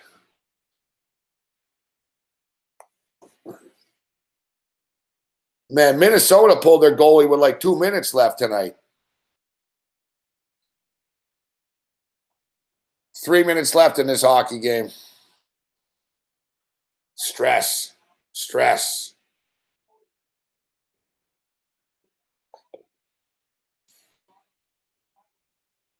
93-78 in the Utah game. It's too little too late. They're not coming back. They're not coming back. What a terrible night in the NBA tonight, but Oakland Athletics are up 9-4 right now. All right, 2.5 minutes remaining in this hockey game. Hopefully, after all this, we'll hit refresh on the NBA website and they have some times as far as when people are playing. But at least we know. At least we know the. At least we know the Eastern Conference matchups now.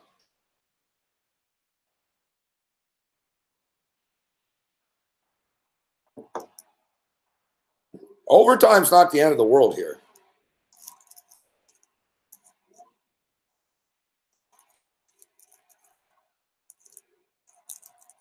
Crowd is in a beat LA chant.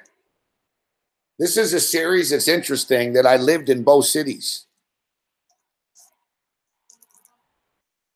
I lived in LA for a little longer than Vegas, too.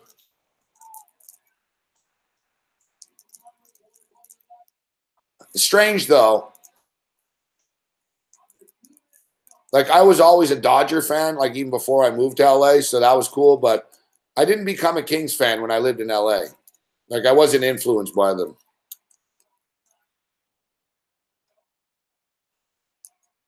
It was the pre-Gretzky days.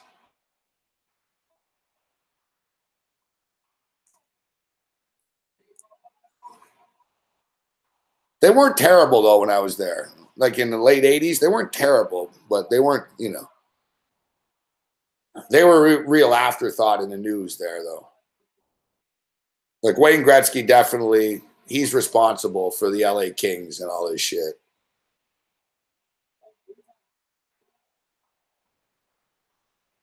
One minute left. Empty net.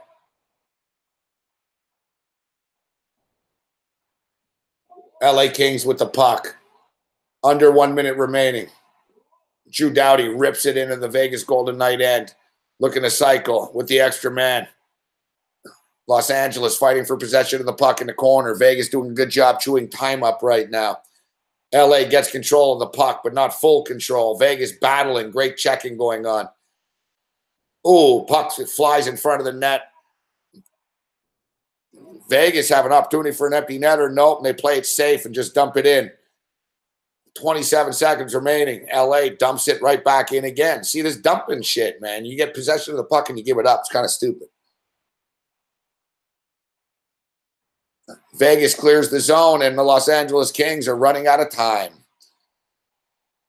10 seconds. One last drive left. The Las Vegas Golden Knights are about to win their first ever playoff game in their first playoff game. Final score 1-0. Boom. How about that? Under 5.5. I told you. That was my best motherfucking bet. Boom. Vegas wins. Boom. No goal in the first 9:30. Boom. Under 2.5. Bam.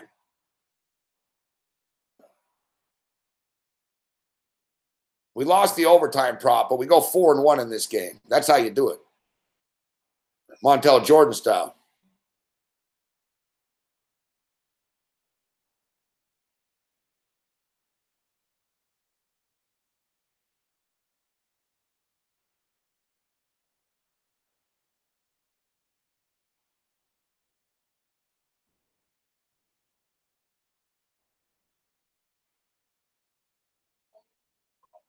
This Las Vegas hockey team, the Cinderella story continues for the Las Vegas Golden Knights.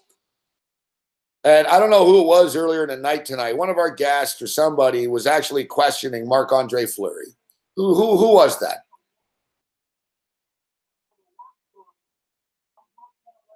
Oh, it was Lou. Lou from Gambling. Lou was like, Marc-Andre Fleury can't be trusted. He's a nice kid, but he can't be trusted. I've always said that Marc-Andre Fleury can be trusted.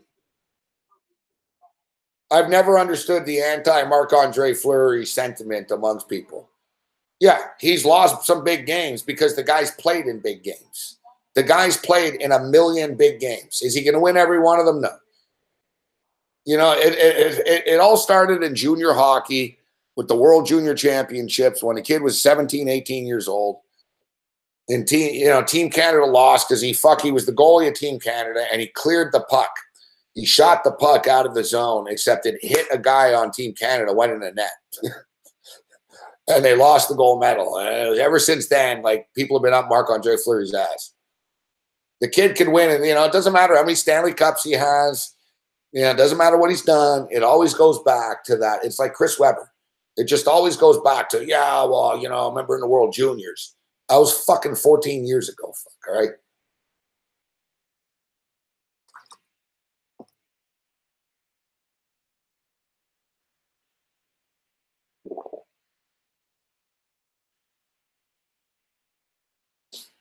Marc-Andre Fleury's won a lot of big games, guys. Like, he's not a chump.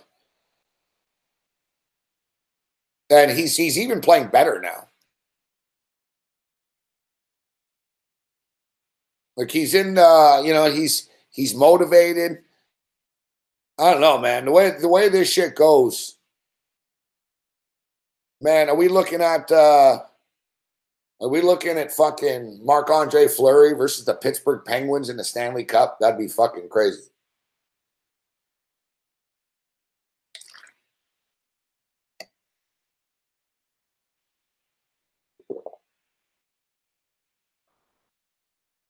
I'll tell you what, a lot of people thought that Marc-Andre Fleury was just some sort of publicity stunt or he got drafted because he was a good guy. I got to tell you, like, you got to give credit to Dave Poyle and the general manager and the scouting department of the Vegas Golden Knights that they said, no, we're going with Fleury to build our franchise around this guy. Like I said, Marc-Andre Fleury was the foundation. He was the foundation of this team. We're going to start off with Marc-Andre Fleury and build out from there. People are like, it's good for Fleury. He gets to be a starter. Like it was some sort of like sympathy fucking gig for him or something. Marc-Andre Fleury stepped up big time for the Pittsburgh Penguins, made big saves over the years.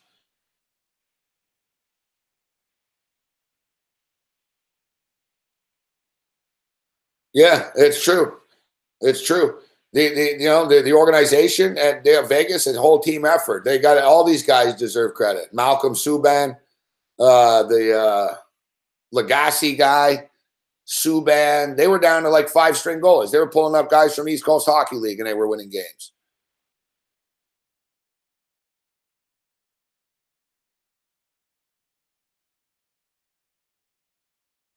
Mohammed Jamba is not a fan of Carey Price.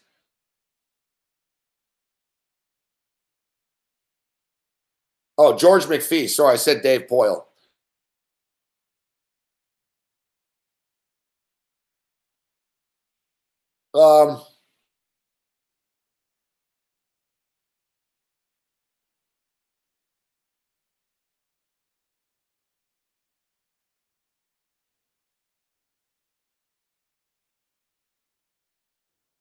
I like Marc-Andre Fleury, but Mohammed, I wouldn't take Marc-Andre Fleury over Carey Price. And Carey Price is an elite goalie. Carey Price that plays on a shitty team. All right. You see, when Carey Price plays on Team Canada, when Carey Price is surrounded by elite players, he's good. There's only so much a goalie can do. Like, the Canadians are fucking terrible. The Canadians are a terrible team. My deal with Carey Price is I wonder about, he gets hurt a lot. And I don't know. I think he might just be a little complacent. Like, I'm actually surprised. Like, if I was Carey, put it this way, if it was me and I was Carey Price, I would ask for a trade out of Montreal. I know I would look like the bad guy and shit, but I wouldn't. I'd say, listen, you guys, I'm wasting my time here. I'm not getting any younger. I'm not, you got to trade me. Trade me to a contender now. Like, I'm done. I can't live like this every year with you guys with this bullshit. And the fact that he doesn't, I don't know, is he loyal or does he just not really care? I don't know. I'm not sure which one it is.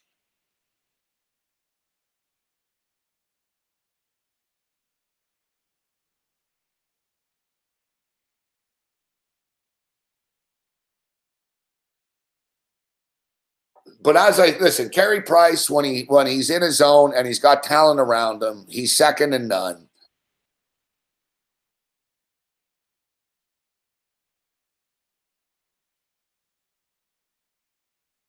And he gets unfairly criticized. It's like people expect him to carry the Canadians to the cup. And it's a flawed way to build a team to say, you know what? We don't need any good players because we've got a good goalie.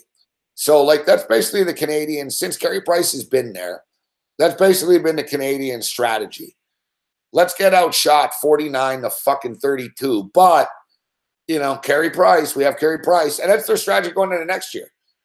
You talk to the Canadian around the Canadians. Well, if Carey Price is healthy and Shea Weber's healthy, no, it won't change shit. Fuck. All right. And to be honest, I don't want to talk about the Montreal Canadiens, but to be honest with you, the Canadians would be better off just trading Price on their own without him pitching. They should just go to him and say, listen, we're going to do you a favor. We're not winning anytime soon. We're going to trade you to a contender. The best place for Carey Price to go would be to Vancouver. Now, Vancouver's not a contender, but he doesn't seem to be dying to go to Vancouver. So,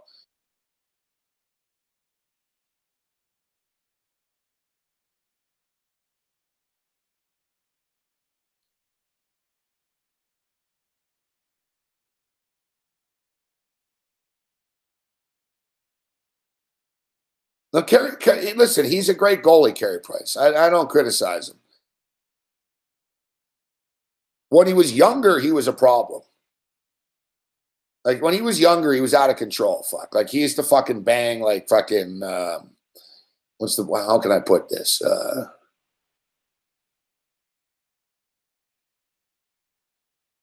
Put it this way. He wasn't hanging around with older women, all right? We'll put it that way. Like, Carey Price, had a lot of crazy shit happen behind the scenes in Montreal. Like, he fell right into it.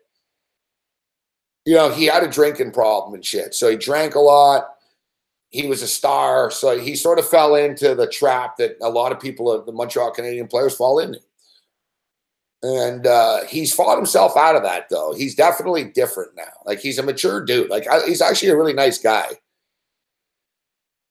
But I wonder, like I said, he might just be too laid back where it's like, no, it's cool. I'm rich. And, it's an honor to play for the Canadians. As opposed to, this is fucking bullshit. You guys got to get better, right? He's a different personality. Like, put it this way. Patrick Roy wouldn't put up with this shit. Patrick Roy didn't put up with this shit and said, I'm never playing for you again, and walked off the ice, right?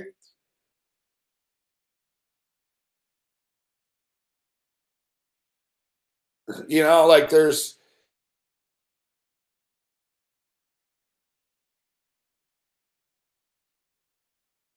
certain, you know, Martin Brodeur, you know, you get the certain Dominic Hasek, the certain competitors that, yeah, they're great, but also they're nuts and they make other people better around him. Like Carey Price, and I'm not calling him out for this, but Carey Price, a good example is Carey Price isn't yelling at his teammates and shit. You know what I mean? You know, like Patrick Waugh would make a save on a breakaway and then look at the defenseman like a soccer goalie. Call this, tabarnak, fucking Phaeton, fucking travail. Tell him, like, do your fucking job, man. Like, Patrick Waugh would get mad at the team all the time. They were almost scared. They were like, they want to let him down, but he'd bitch at them. He's like, come on, man. What the fuck are you doing? You know, he's like, you got to, come on, man. You're leaving me to, you know, am I alone? Like, Patrick Waugh used to say that to the players and shit. Am I alone here? Like, what's going on? Come on, guys. Carey Price, you know, is just sort of, all right, guys, I'll do my best to fucking win for us. He doesn't have that personality where he's going to yell at everyone and shit. Patrick Waugh had that, like during the intermission and shit. Patrick Waugh would tell him, listen, I can't stop every fucking shot. Score a fucking goal. Like, Patrick Waugh used to, like, talk to them during the day. They didn't like him. You know, thing with Patrick Waugh was they loved Patrick Waugh at first because he won a Stanley Cup as a rookie for them. And he came in, he was great. He won as a rookie. But the thing is, after a few years, man, his ego got so big and he was the de facto coach. And the players didn't like it. Like when they won the Stanley Cup with Jacques Demers was the coach, but Patrick Waugh was sort of the boss. Like Patrick Waugh would talk in between periods. Patrick Waugh was sort of the guy, right? And it was rubbing some people the wrong way.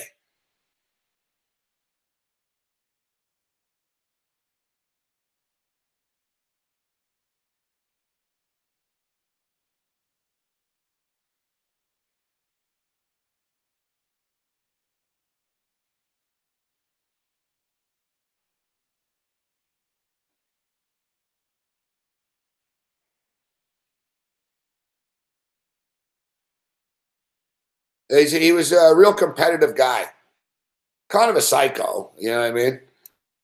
But, you know, the great ones are. Like, he was so intense, Patrick Waugh, like just so over the top intense.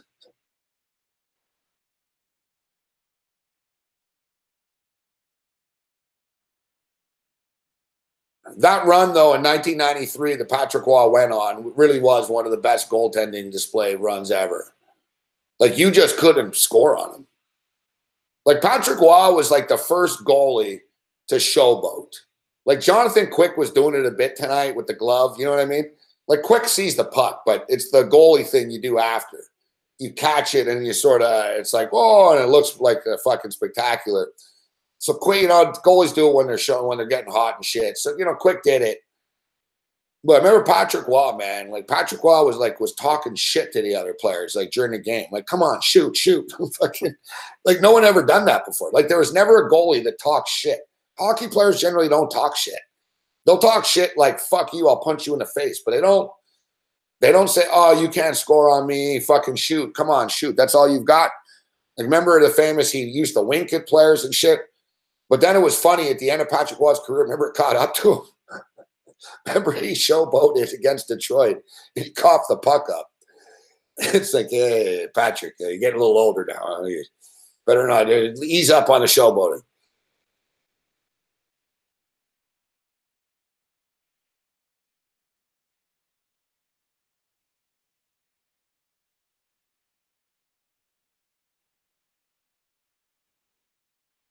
I always got a lot. Listen, Patrick Waugh was gone by the time I was in the media there, but I met Patrick Waugh a lot. Like, I used to see him often, so I talked to him and shit. I wasn't, you know, but I'll tell you, Patrick Waugh was a cool dude.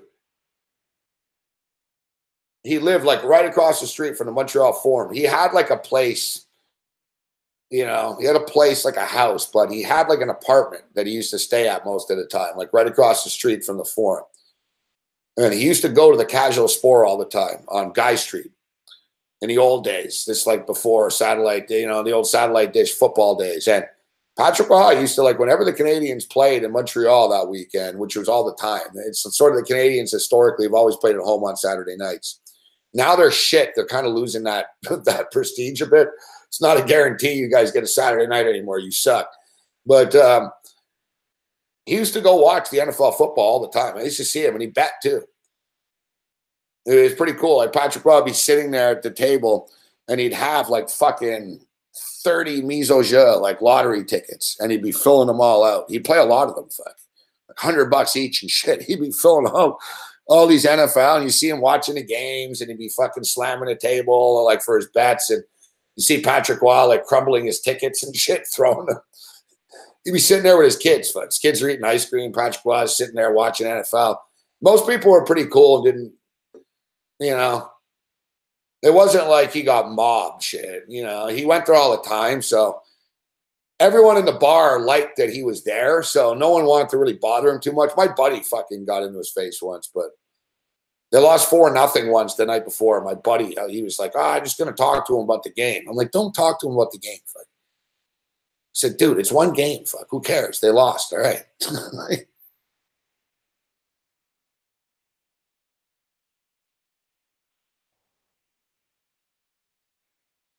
Patrick was he's not. He parties. Patrick was not straight, but he's not like crazy partier. No.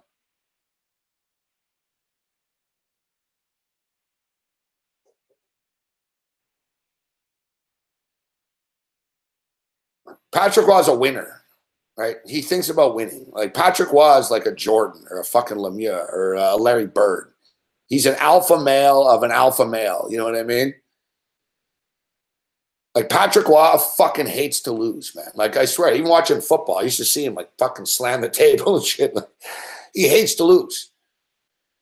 Look, when he became the fucking coach, he was the coach and the president of the Quebec Major Junior Hockey League team, the Remparts, the Quebec. It's a big operation. It's like a big time junior program. And he was the coach. He fucking attacked another coach in the parking lot. Dude, you're an NHL Hall of Famer. You're a 4-time Stanley Cup champion. You're an NHL Hall of Famer. And you're pretty much considered maybe the best goalie of all time, or at least not. You're right there in the conversation. And there you are. He put someone in a fucking headlock. Like his team got into a fight with the other team, and Patrick Waugh attacked the coach in the parking lot after. Like he's a fighter. He's got, look, his kid, Patrick Waugh's kid is a goalie, and his fucking kid got in a fucking brawl and like hit someone over the head with his stick and shit. Patrick Waugh, you know who he's like? He's like Jim Harbaugh. Like Patrick Waugh is like Harbaugh. He's a type of guy that is like, you want to go? Let's go. What do you want to play? You know what I mean? He's a competitor. Yeah, his kid is nuts. So is Guy Lafleur. It seems to be a Quebec legend thing. Maybe just everyone from Quebec is nuts.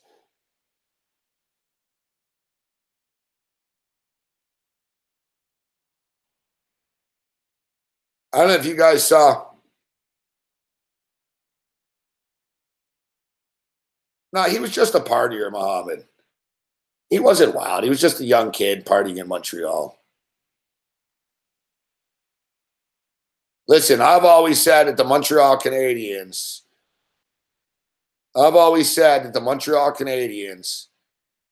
should have hired Patrick Waugh at some point. I mean, you guys have tried every other stooge. Why not him? Fuck. I know why they don't want him, because he's a nut job, but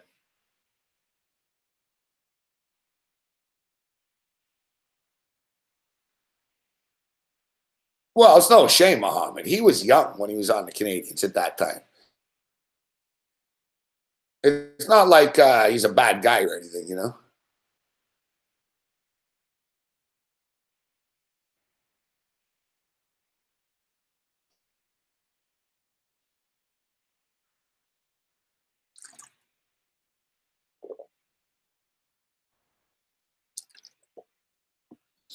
I'll give my tomorrow picks in a second, Jay. We'll take a quick break, and I'll share my thoughts on tomorrow. I don't know. It's a good debate. Like, who's better, Patrick Waugh or Marty Brodeur? I'm not going to, like, I don't discount Marty Brodeur in the conversation.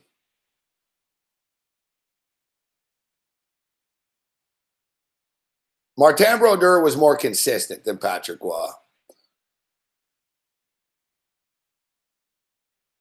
Patrick Waugh sort of let his emotions get to him a bit, you know, as we saw when he stormed off the ice and quit.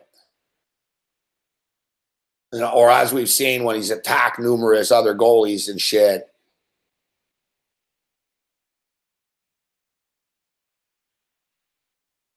Hasek was good too. Hasek's right there.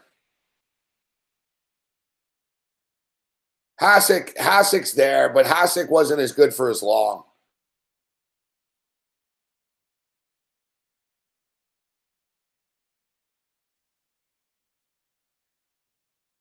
I told you guys the funniest story, man. When I was on the radio in Montreal, we had this debate. Fuck. So imagine on AM radio in Montreal.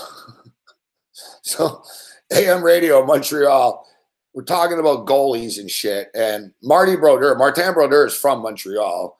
And Patrick Waugh is from fucking Quebec, so it's sort of like a local debate, you know? So it's like, you know, people are calling in and fucking, I know Marty Brodeur and he's the best. And like people were like going back and forth and fucking, I get, you know, so I'm taking each call, fuck, all right? We go to Pierre. Hey, what's up, John? What do you think? I think Marty Brodeur, Gabe. I'm going to go with Patrick Waugh. So guys are going back and forth and calls. Then I go to Graham. We go to Graham in Côte d'Ivoire. How you doing, Graham?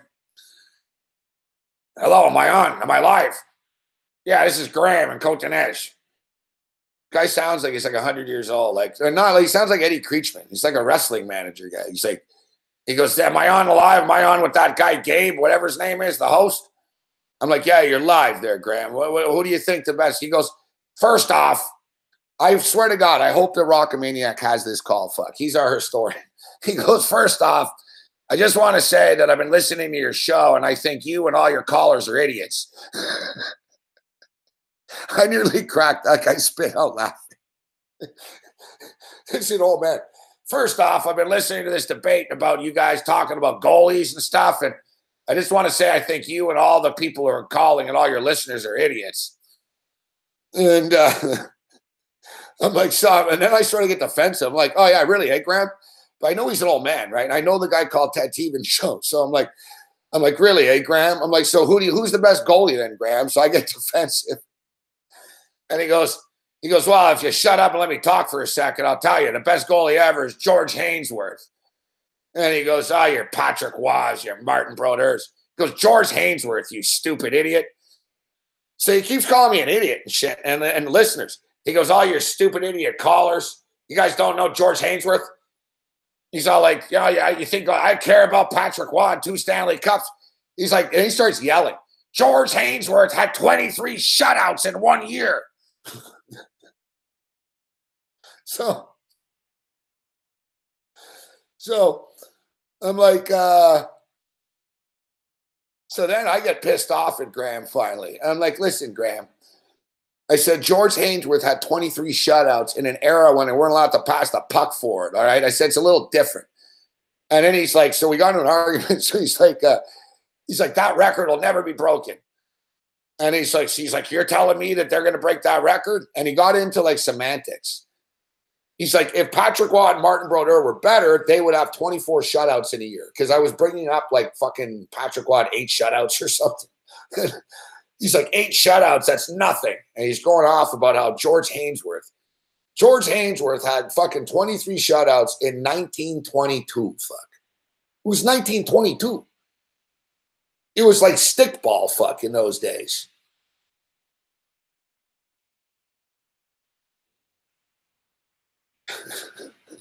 So I get defensive. I'm like, and look, I'm like, George, I said, Graham, I said they couldn't pass the puck forward. All right. And then I didn't want to get it like, the guy's an old man and shit. So he's like, anyways, you're all idiots. And he hangs up and shit. So the best part is like fucking, he was right though. He threw George Hainsworth in the conversation. So, yeah, like a couple of nights later, we get a call and it's Graham again. Fuck. I'm like, fuck. I'm like, put him on. Jimmy Spencer's like, should we put him on? I'm like, yeah, put him on. I said, hey, put him on. He's like, Gabriel, he's like, I just want to say I'm sorry. He goes, I heard you on the Ted Teven show the other night, and he goes, you're a good guy. He goes, I just want to apologize for calling you an idiot. And he goes, I just get worked up, you know. And he goes, you're great. You're a great guy, Gabe. And you know, I just love you and Ted. And like he starts like really being nice to me and shit like this, right? He's like, I'm so sorry, and you apologize to all your fine callers, and you know, I'm just, you know, yeah, you're great, Gabe. And the thing is, he's drunk. All right, I should add this that he's drunk too.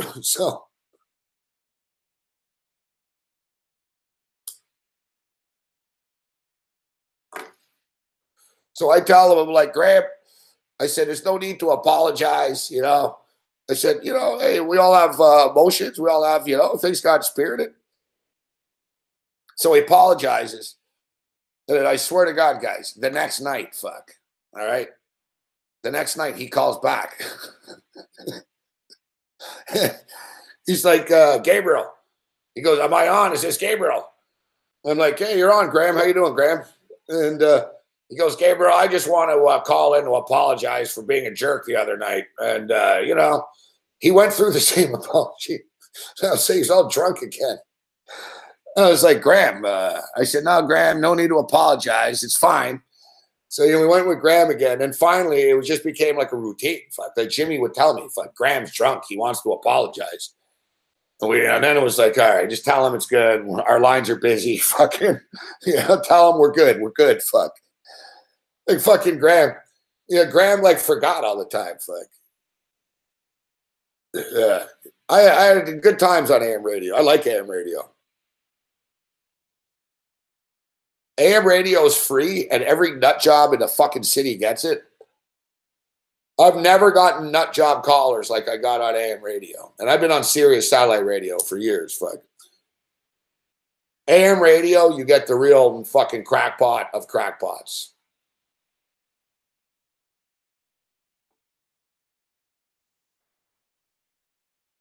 When I was on AM radio, I used to get a ton of calls from jail. No kidding. I used to get a shitload of calls from people in jail. People used to wait in line on the payphone to call me from jail.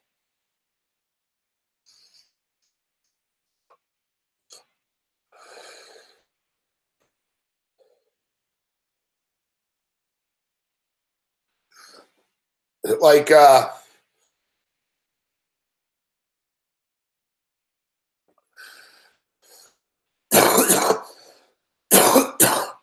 oh yeah. we used to have all kinds of people calling from inside. We have people telling me all the time. They're like, dude, people listen to you in jail every night, man. In Montreal. They're like, oh, yeah, every night, dude. People love you and shit. And some guy once called from jail. And he must have been a pretty powerful dude because he called from jail. And he said, I just want to thank you for the entertainment that you provide every night. And he goes, we all love it. And he's like, Cell Block D. That's why in the old days, I used to always give shout out Cell Block D. He's like, Cell Block D, big fans, the entire ward, everyone's in. And he goes, as a token of my appreciation, he goes, I sent you a present. He said this, everyone was all scared after. They're like, what the fuck does that mean? He sent you a present. And lo and behold, fuck, man, the guy sent me like fucking 2 ounces of weed. Lo and behold, man, fucking somebody called. I made Jimmy Spencer go down. I made him in a line of fire. Somebody called our studio and said, I have a package downstairs for Gabriel Morency. And I was like about to do the show. I said, go get the package, Jimmy. He was like, oh, it could be a bomb or something. Because once Jimmy went downstairs and someone attacked him with a knife, like some madman tried to fucking get in our radio station with like a big machete. Nearly got Jimmy, actually. It's true. They nearly got him. So Jimmy was all traumatized and shit. I told him, don't worry, it's not a bomb. I said, who's going to bomb us? Fuck? All right. Who's going to bomb us? Fuck. Yeah, poor Jimmy Spencer.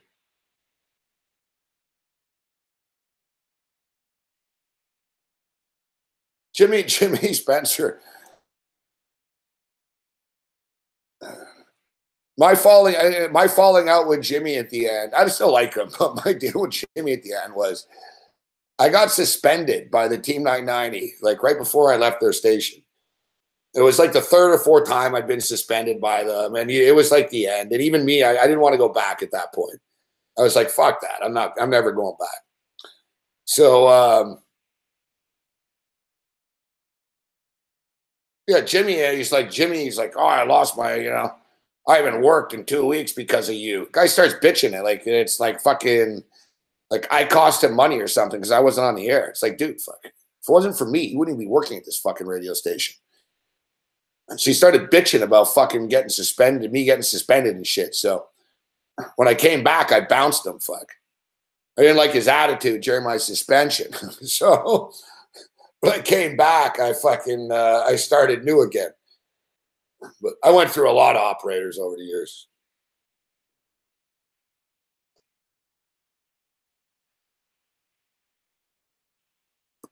Let's check in with the NBA.com. What do they say? Wow. Timberwolves, Nuggets battle for final playoff spot. Jazz cruise to 119, 79 win over the Warriors. That game was 2 nights ago.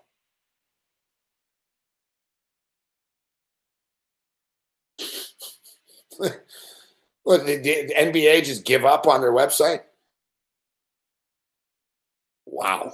You guys are fucking slipping, bro. I didn't think it'd be possible to have a fucking shittier website than the fucking NHL.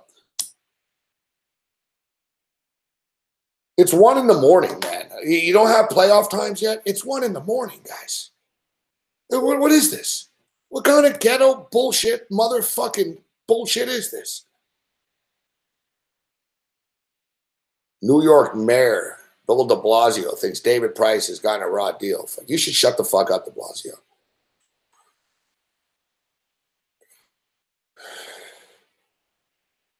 I think David Price has gotten a raw deal. Why is Blasio talking about the pitcher of the fucking Boston Red Sox? You're the mayor of New York, dickhead.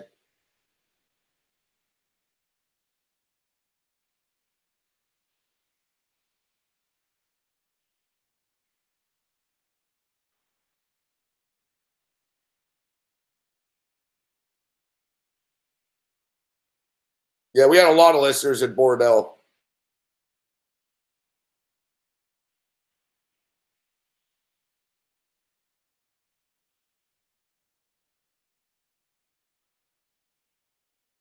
All right.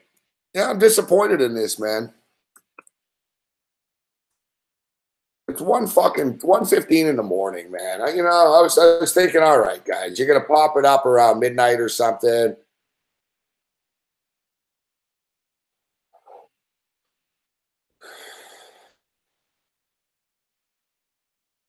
Look at Sportsnet. Look at Sportsnet. You fucking cocksuckers.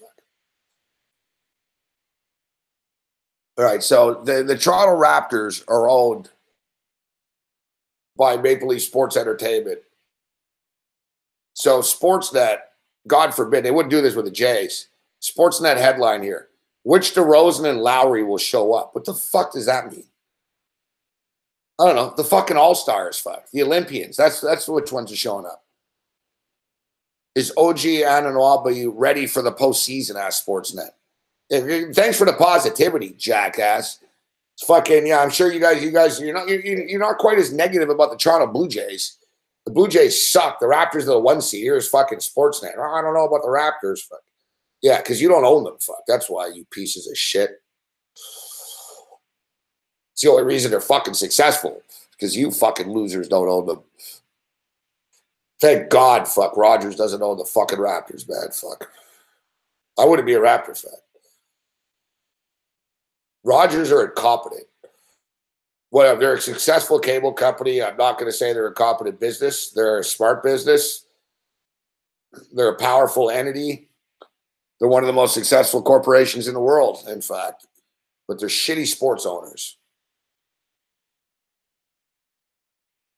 Michael Grange can fucking suck my balls, fuck.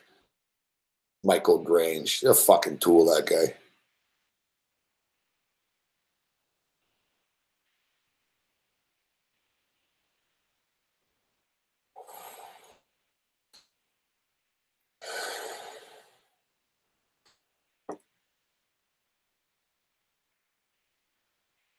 For the record, today I also tweeted earlier today that the LA Rams will win the Super Bowl. My bull pick.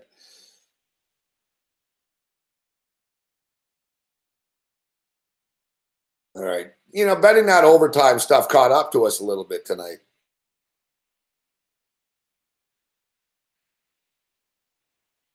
I would have won some nice money this evening, but the NBA did me in. I didn't lose. We won a little bit, but I could have had a nice night. The NBA, I was terrible. I went 0 for 4 in the NBA. I did well in hockey. And pretty much everything I said would happen in hockey happened. What did I say would happen in hockey tonight? I said that the fucking Winnipeg Jets and the Pittsburgh Penguins parlay plus 137. Boom, winner. I said the Vegas Knights would win, winner. And I said it would go under 5.5, winner. Fucking stupid fucking basketball. Fucking NBA. Like, I hate the last fucking few weeks of the NBA. I love the NBA, but I hate the last few weeks.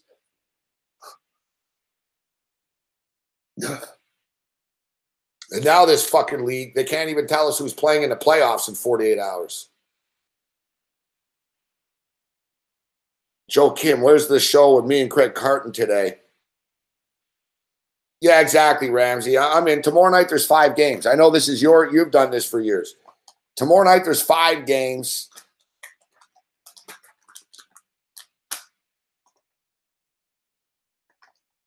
Yeah, I do well, Alex, in the NHL playoffs usually.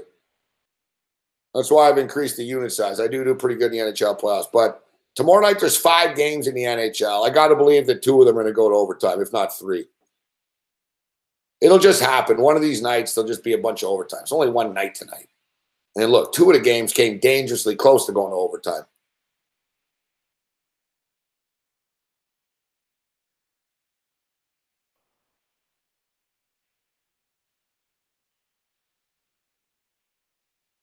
So tomorrow night's games, and I haven't locked in my picks yet for tomorrow. The Devils and the Lightning, I don't have a strong feel for it, this game. It doesn't jump off the page at me. I've got the Lightning in my series parlay, but the game 1 doesn't jump off the page at me. Toronto Maple Leafs and the Boston Bruins. I'm going Toronto Maple Leafs plus 130. I'm going to go under 6. I'll take my chances that there's not 7 goals in this game. If it's 4-2, it's 4-2. I got to push. I don't think it's going to be a track meet. Goals going to be tough to come by. It's the playoffs, man. Goals were incredibly hard to come by tonight, with the exception of Philadelphia, who gave up 7 goals. I'm going to go under 6. Bruins, Leafs, plus I'm going to take the Leafs plus 130. I'm going to play all the games that go to overtime tomorrow, too. But, you know, those can't be our only bets for the game. The Capitals and the Jackets, same thing. I don't have a strong feel for it. I'm not going to force bets. I'm going to play every game to go to overtime. I'm not forcing bets on every game, like on the side. Nashville or minus 300. You know, I would say parlay Nashville and Tampa, but like I said, I'm not even sure Tampa fucking wins the game. If you want to parlay Nashville and Tampa, it's minus 104. And the Ducks and the Sharks, I don't love this game. I think the overtime props are the way to go tomorrow night. I think we're going to get some overtimes. I mentioned it earlier, the Sharks and the Ducks are so evenly matched. I just lean with the plus 120 and the dog. I would like the under, but it's an even 5. I'd like it at under 5.5. Colorado and Nashville. It's Colorado's first playoff game. Nashville's been here, done this before.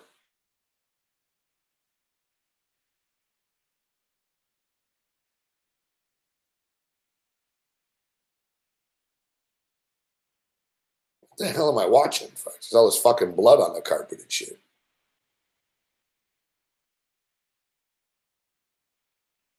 Oh, it's a fucking moss shooting. Why did I have this on? Fuck. Holy fuck. Oh, so I'm like, what the? I go from sports to like there's blood everywhere. I'm like, what the hell is this? I'm like, that's not a locker room.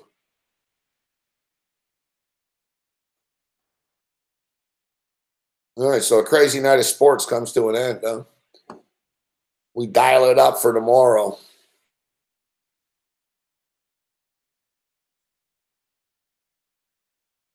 Tough board tomorrow in the NHL. Tough games. Like I said, I'm going to play every game tomorrow night to go to overtime again and hope for the best. And I do like the Leafs at plus 130 and the under 6. You know what? If I had one hockey bet tomorrow, I'm going under 6 in the Leafs and the Bruins. Under 6 Leafs Bruins. That would be my one hockey bet tomorrow. Like if I had to bet one side or total. And, you know, I think Nashville, who have been here before, it wouldn't surprise me if Nashville beat them rather easily. Like Colorado's overwhelmed tomorrow. Then they play better in game 2 but lose. They win one game at home. Nashville's going to fucking dust these guys.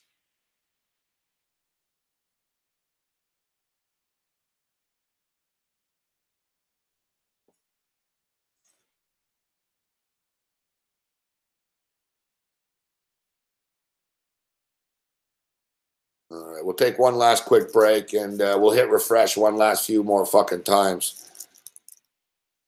Maybe if somebody sees this before I do, let's see, Raptors. Raptors game 1.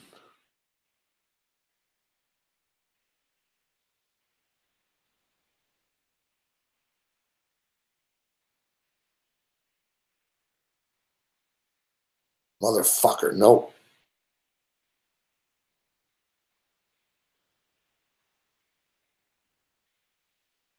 No.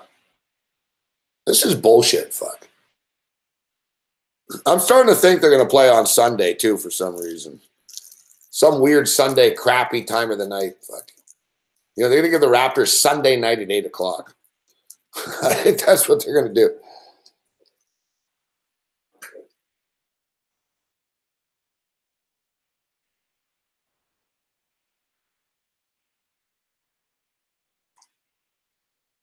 The suspense is fucking killing me. Like, when are they going to play?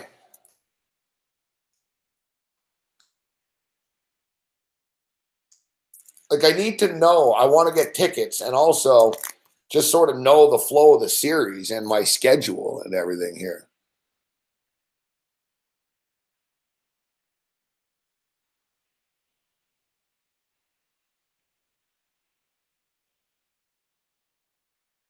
No, if it's Sunday afternoon, no, it won't be Sunday. If it's Sunday afternoon, that's the ABC shit. Washington and the Raptors aren't getting ABC. My guess is they're going to be it's going to be an ESPN game. It won't be the NBA TV game. It'll be an ESPN game, I think.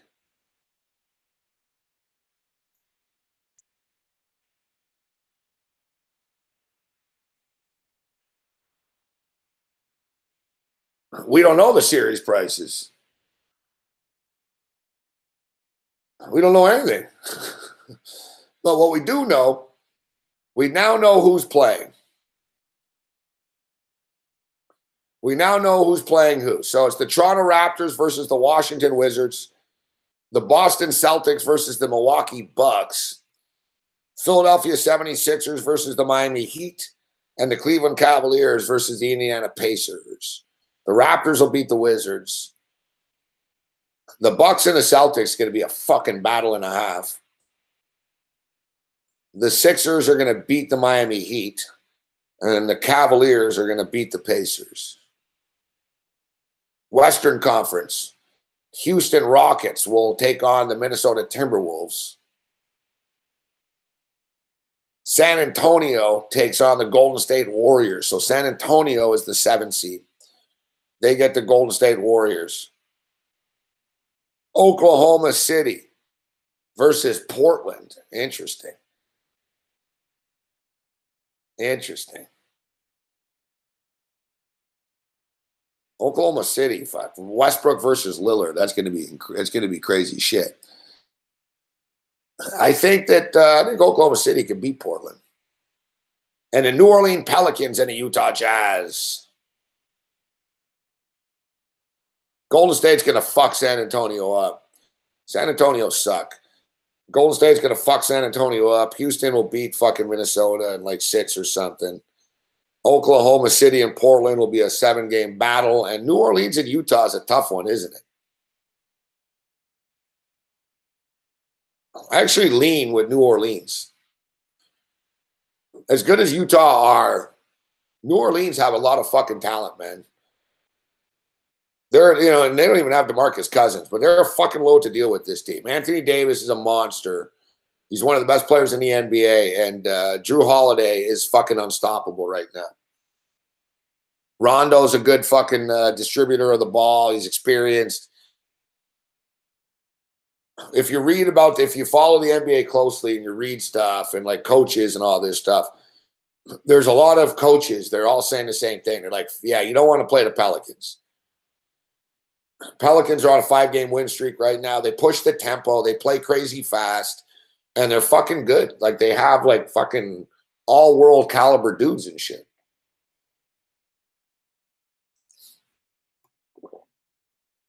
Pelicans are a good team that no one ever really talks about, but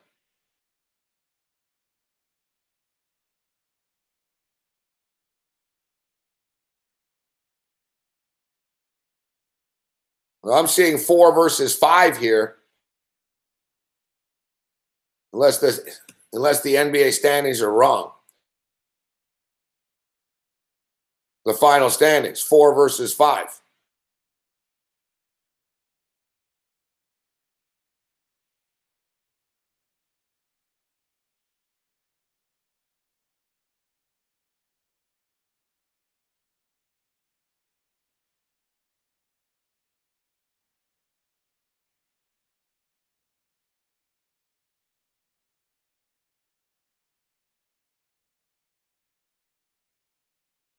Miami and Philadelphia will be a real battle, too. The Miami Heat are a tough team. I'm glad the Raptors aren't playing them.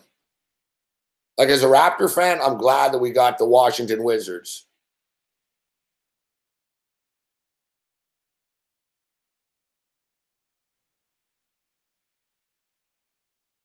I'd rather get Washington. You got to be careful what you wish for, obviously. But I'd rather get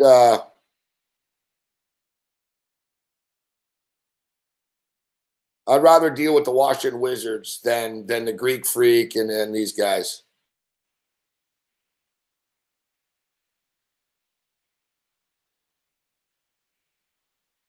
Yeah, Sean Crane's right.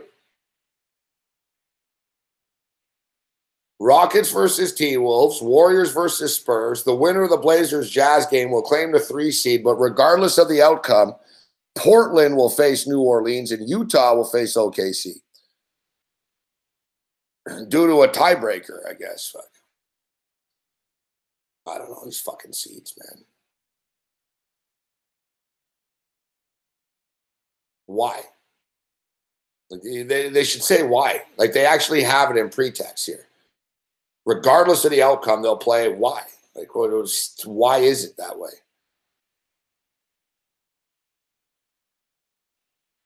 So, yeah, I stand corrected. That's what I get for reading the standings and assuming that the seeds actually count. The winner of the Blazers game, all right, I guess because fucking the Pelicans won. I don't know. This is why the NBA's got to scrap this stupid shit. Like, what does it even mean then? Like, what's the point of being a seed then if, So, yeah, it's Rockets. So, Rockets and T-Wolves is happening. Warriors and Spurs is happening. But Utah and Oklahoma City and Portland versus New Orleans.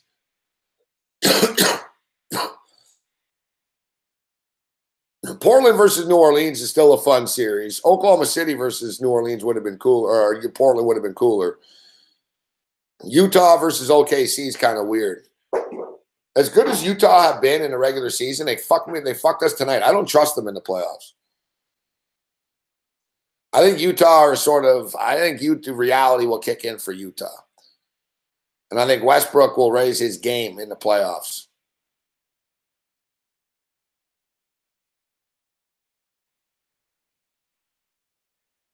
No, I'm glad you corrected me. You're right, Sean Crane. I was reading the NBA standings and going by the seeds, but I don't know. It's like pretense here underneath. And it's, I guess, because the Pelicans won that they own a tiebreaker or something. Fuck, I don't know.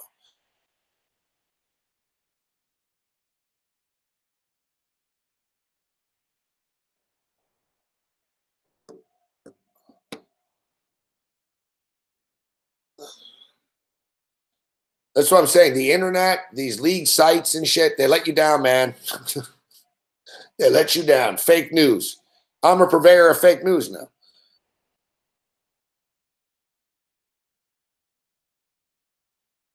Yeah, Westbrook is going to raise his game in the playoffs here too. Not that he doesn't try, but you know what I mean? But I think he becomes more, he'll do more now. As good as Paul George is, it's going to be time for everyone to step aside time now. It's Russ time now. I think Russell Westbrook has a chip on his shoulder. Nobody's talking about him at all this year. Exactly, Azo tracks. He's gonna hog the ball more, but he's gonna take it to the rack more and shit. You know, like he wants to get everyone involved in a regular season. He's not a selfish player really for like a superstar guy. Yeah, look, he triple doubles. He racks up the fucking assists, but I think now that the playtime's over, he knows that his legacy's at stake, and like he's gonna bring it.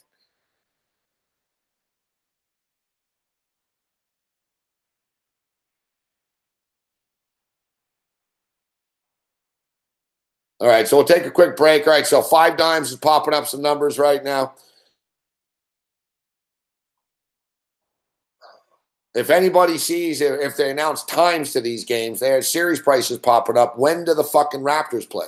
It's driving me crazy.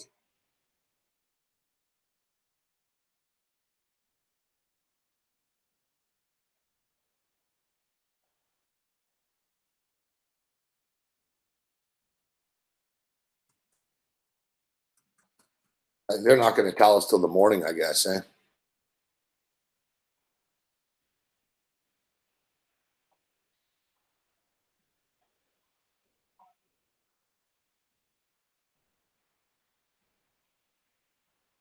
Josh Lewenberg reports Raptors versus Wizards. Round one. Thanks, Josh.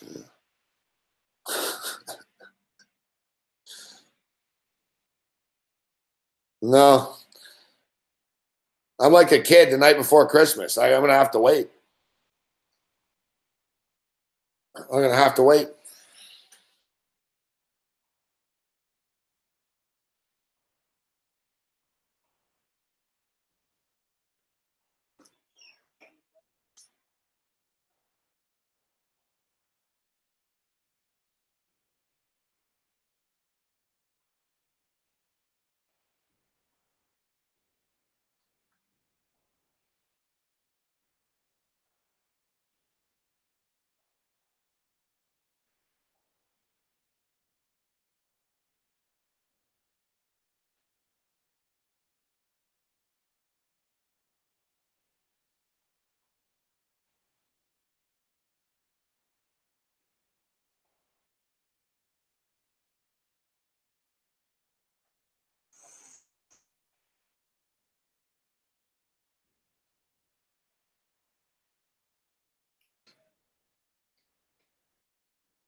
Oh, yeah. Joe Kim asked where you can find that Craig Carton show from today. Let's go to the fantasysportsnetwork.com website, Joe Kim. fantasysportsnetwork.com or the Fantasy Sports Network YouTube page. There's video of it too. Pretty funny stuff. We talk about the Iron Sheik. Carton talks about getting drunk with Jim McMahon. Good times. I don't know why video keeps stopping. For me, at least. I know the broadcast is all right, but that's not true. The Raptors don't always get the noon start. They used to. Last year, the Raptors played at 5:30. They were the Saturday 5:30 game.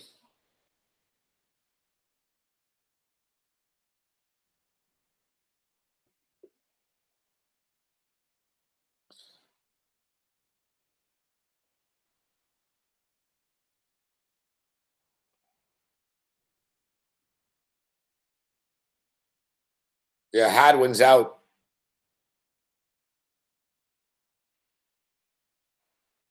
All right, so speaking of being out, we're done. Appreciate everyone hanging out with us tonight again. It'll be a lot of fun once the NBA playoffs start going. I'm hitting a wall here. I don't even know who's playing anyone anymore. That's when I know I got to tap out. Like I said, I'll feel differently. You know, tomorrow I'll have some more picks and shit. But as it is right now, the game I like the most is the Bruins and the Leafs under 6. Like I said, if I had to bet one hockey game right now, that's what I'm picking. I think it's too high. Tuukka Rask and Anderson and shit. This is going to be a 3-2 game, man. 6 is too high. And I'll take my chances. If it's 4-2, it's 4-2 and I get a push. But I don't think they're going to get to 7. I doubt it's just like a fucking, wild affair and stuff. We'll bet some baseball tomorrow. We don't want to put all of our eggs in one basket. Fuck the NBA tonight. NBA playoffs will do well. Tomorrow night we'll have some full series prices, point spreads, times, and all that other type of stuff. Remember to give us a thumbs up.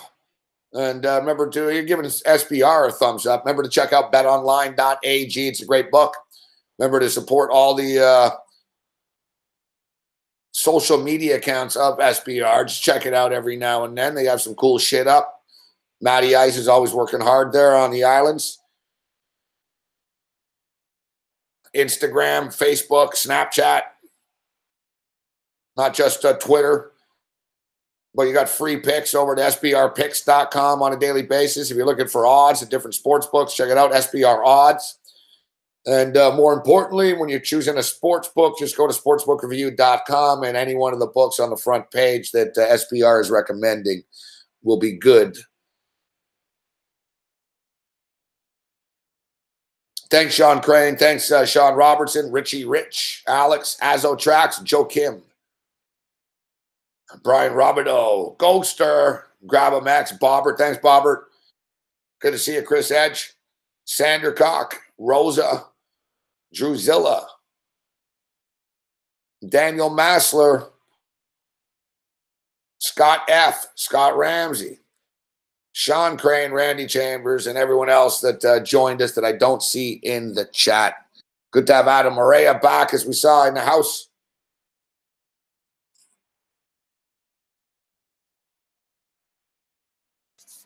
Yeah, 5 hockey games tomorrow night. It'll be chaos tomorrow night. I'm telling you, play the overtimes. Tomorrow night, some of these motherfuckers are going to overtime. Other than that, you're on your own. Thanks for tuning in, guys. Later.